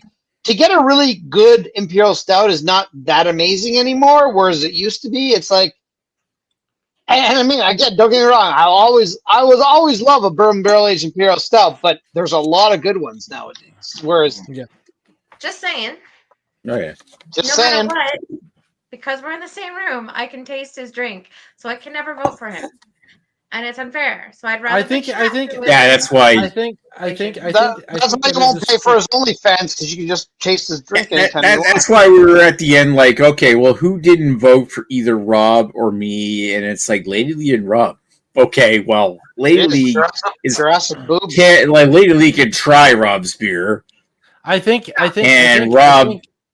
I think the answer, if you were going to be systematic about it, is. You can only try his beer after you've voted. Well, yeah, that does seem somewhat reasonable. Or abstain from trying it until. It's still like one of those things where I'm like, I can still try his beer. Like it's still accessible to me. So. Well, you know what? Yeah, but you haven't tried it, so you can vote until you've tried it. Rob still wins, so he's earned those chips he's eating. Yeah, the ones I got for him. All right, so what chips are those? All dressed. Costco, all dressed. Okay, sounds the good. large bag. All right, so not so straight talk 592. Not sure who that is. I mean, Ladies based on count. the Top friend. that seems like a queer person. So Yeah, I'm, I I'm was gonna say, guessing. I mean, we're all okay with that. well, he knows to ask the question, so he's obviously somebody who's seen our show before. So I'm curious who and he also is. and also I think I don't says know who it border of is. Palestine. I think is probably what I- the so again Looks like it. thumbs yeah. up. Yeah. It All is. kinds of good things. in I would that. say it's probably a Definitely. a friend of Lee's somewhere, but No, probably, yeah, it's. yeah. I mean, Dan's in the chat. The evil Dan.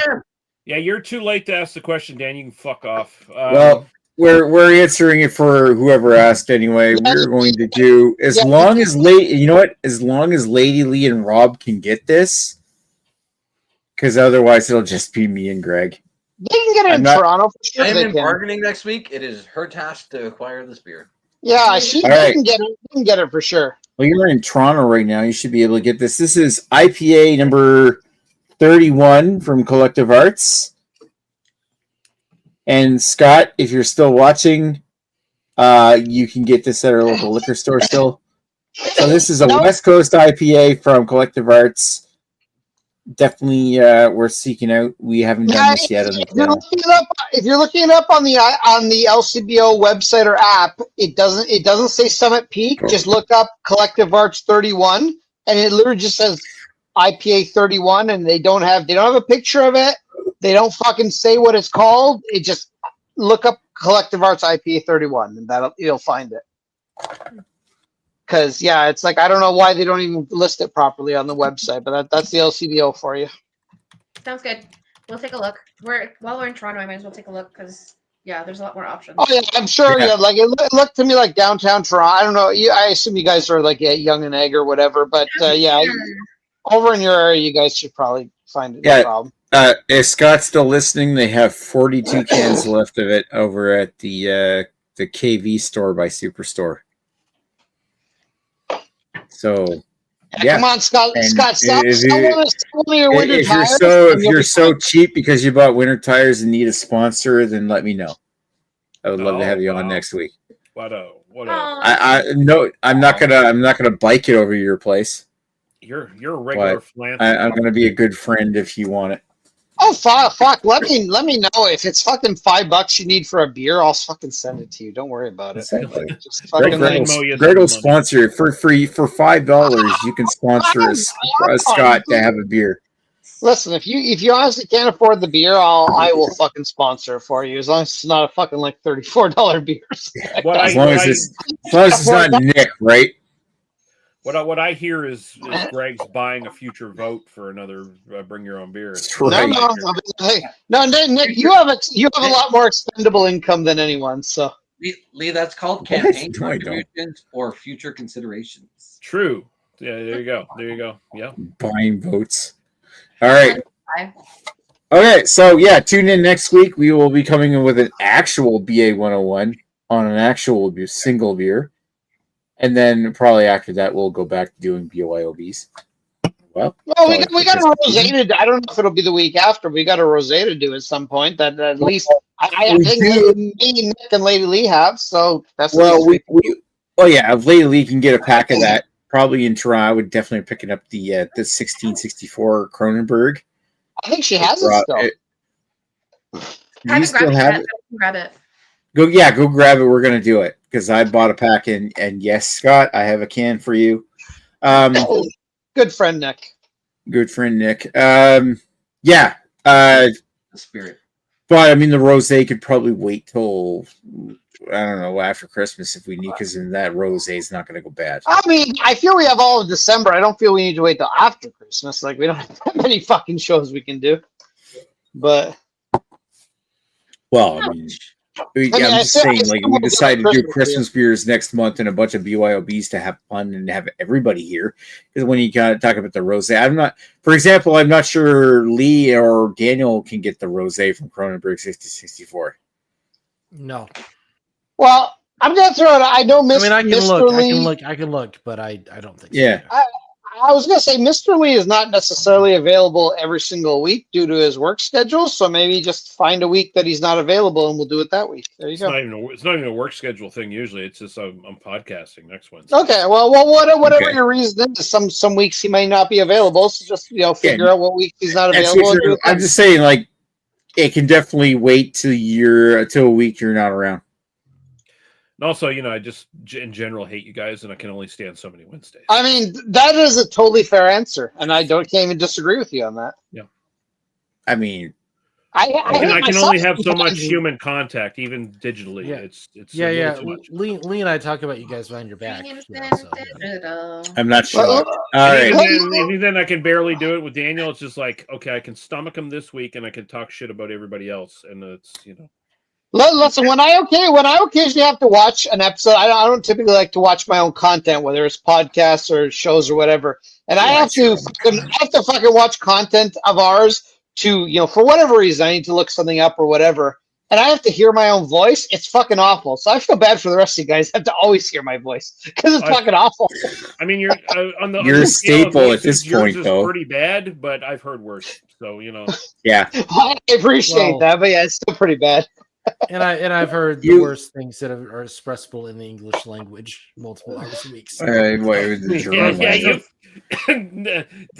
Daniel has heard all the worst fucking white dude voices in the world. Slurs. So you're not even near the. I mean, at least I'm not speaking German, right? Like there's you, and there's an entire paleontological level beneath you. There's an entire 4.5 billion years beneath you. You're easy for me. I can make fun of you. It's fine. So I'm still on the edge of the missing link. I'm just right in the. You're a fucking shit-eating pigeon, and he's listening to Nazi Triceratops. Wow. Below here, Yes. I mean, I'll be honest. The Nazi Triceratops kind of sounds better. It's totally. He totally did not see it coming. Yeah. Anyways. All right. On that note, we're gonna take off. Thanks for watching, and we will chat with you guys later. Bye. Bye. Bye.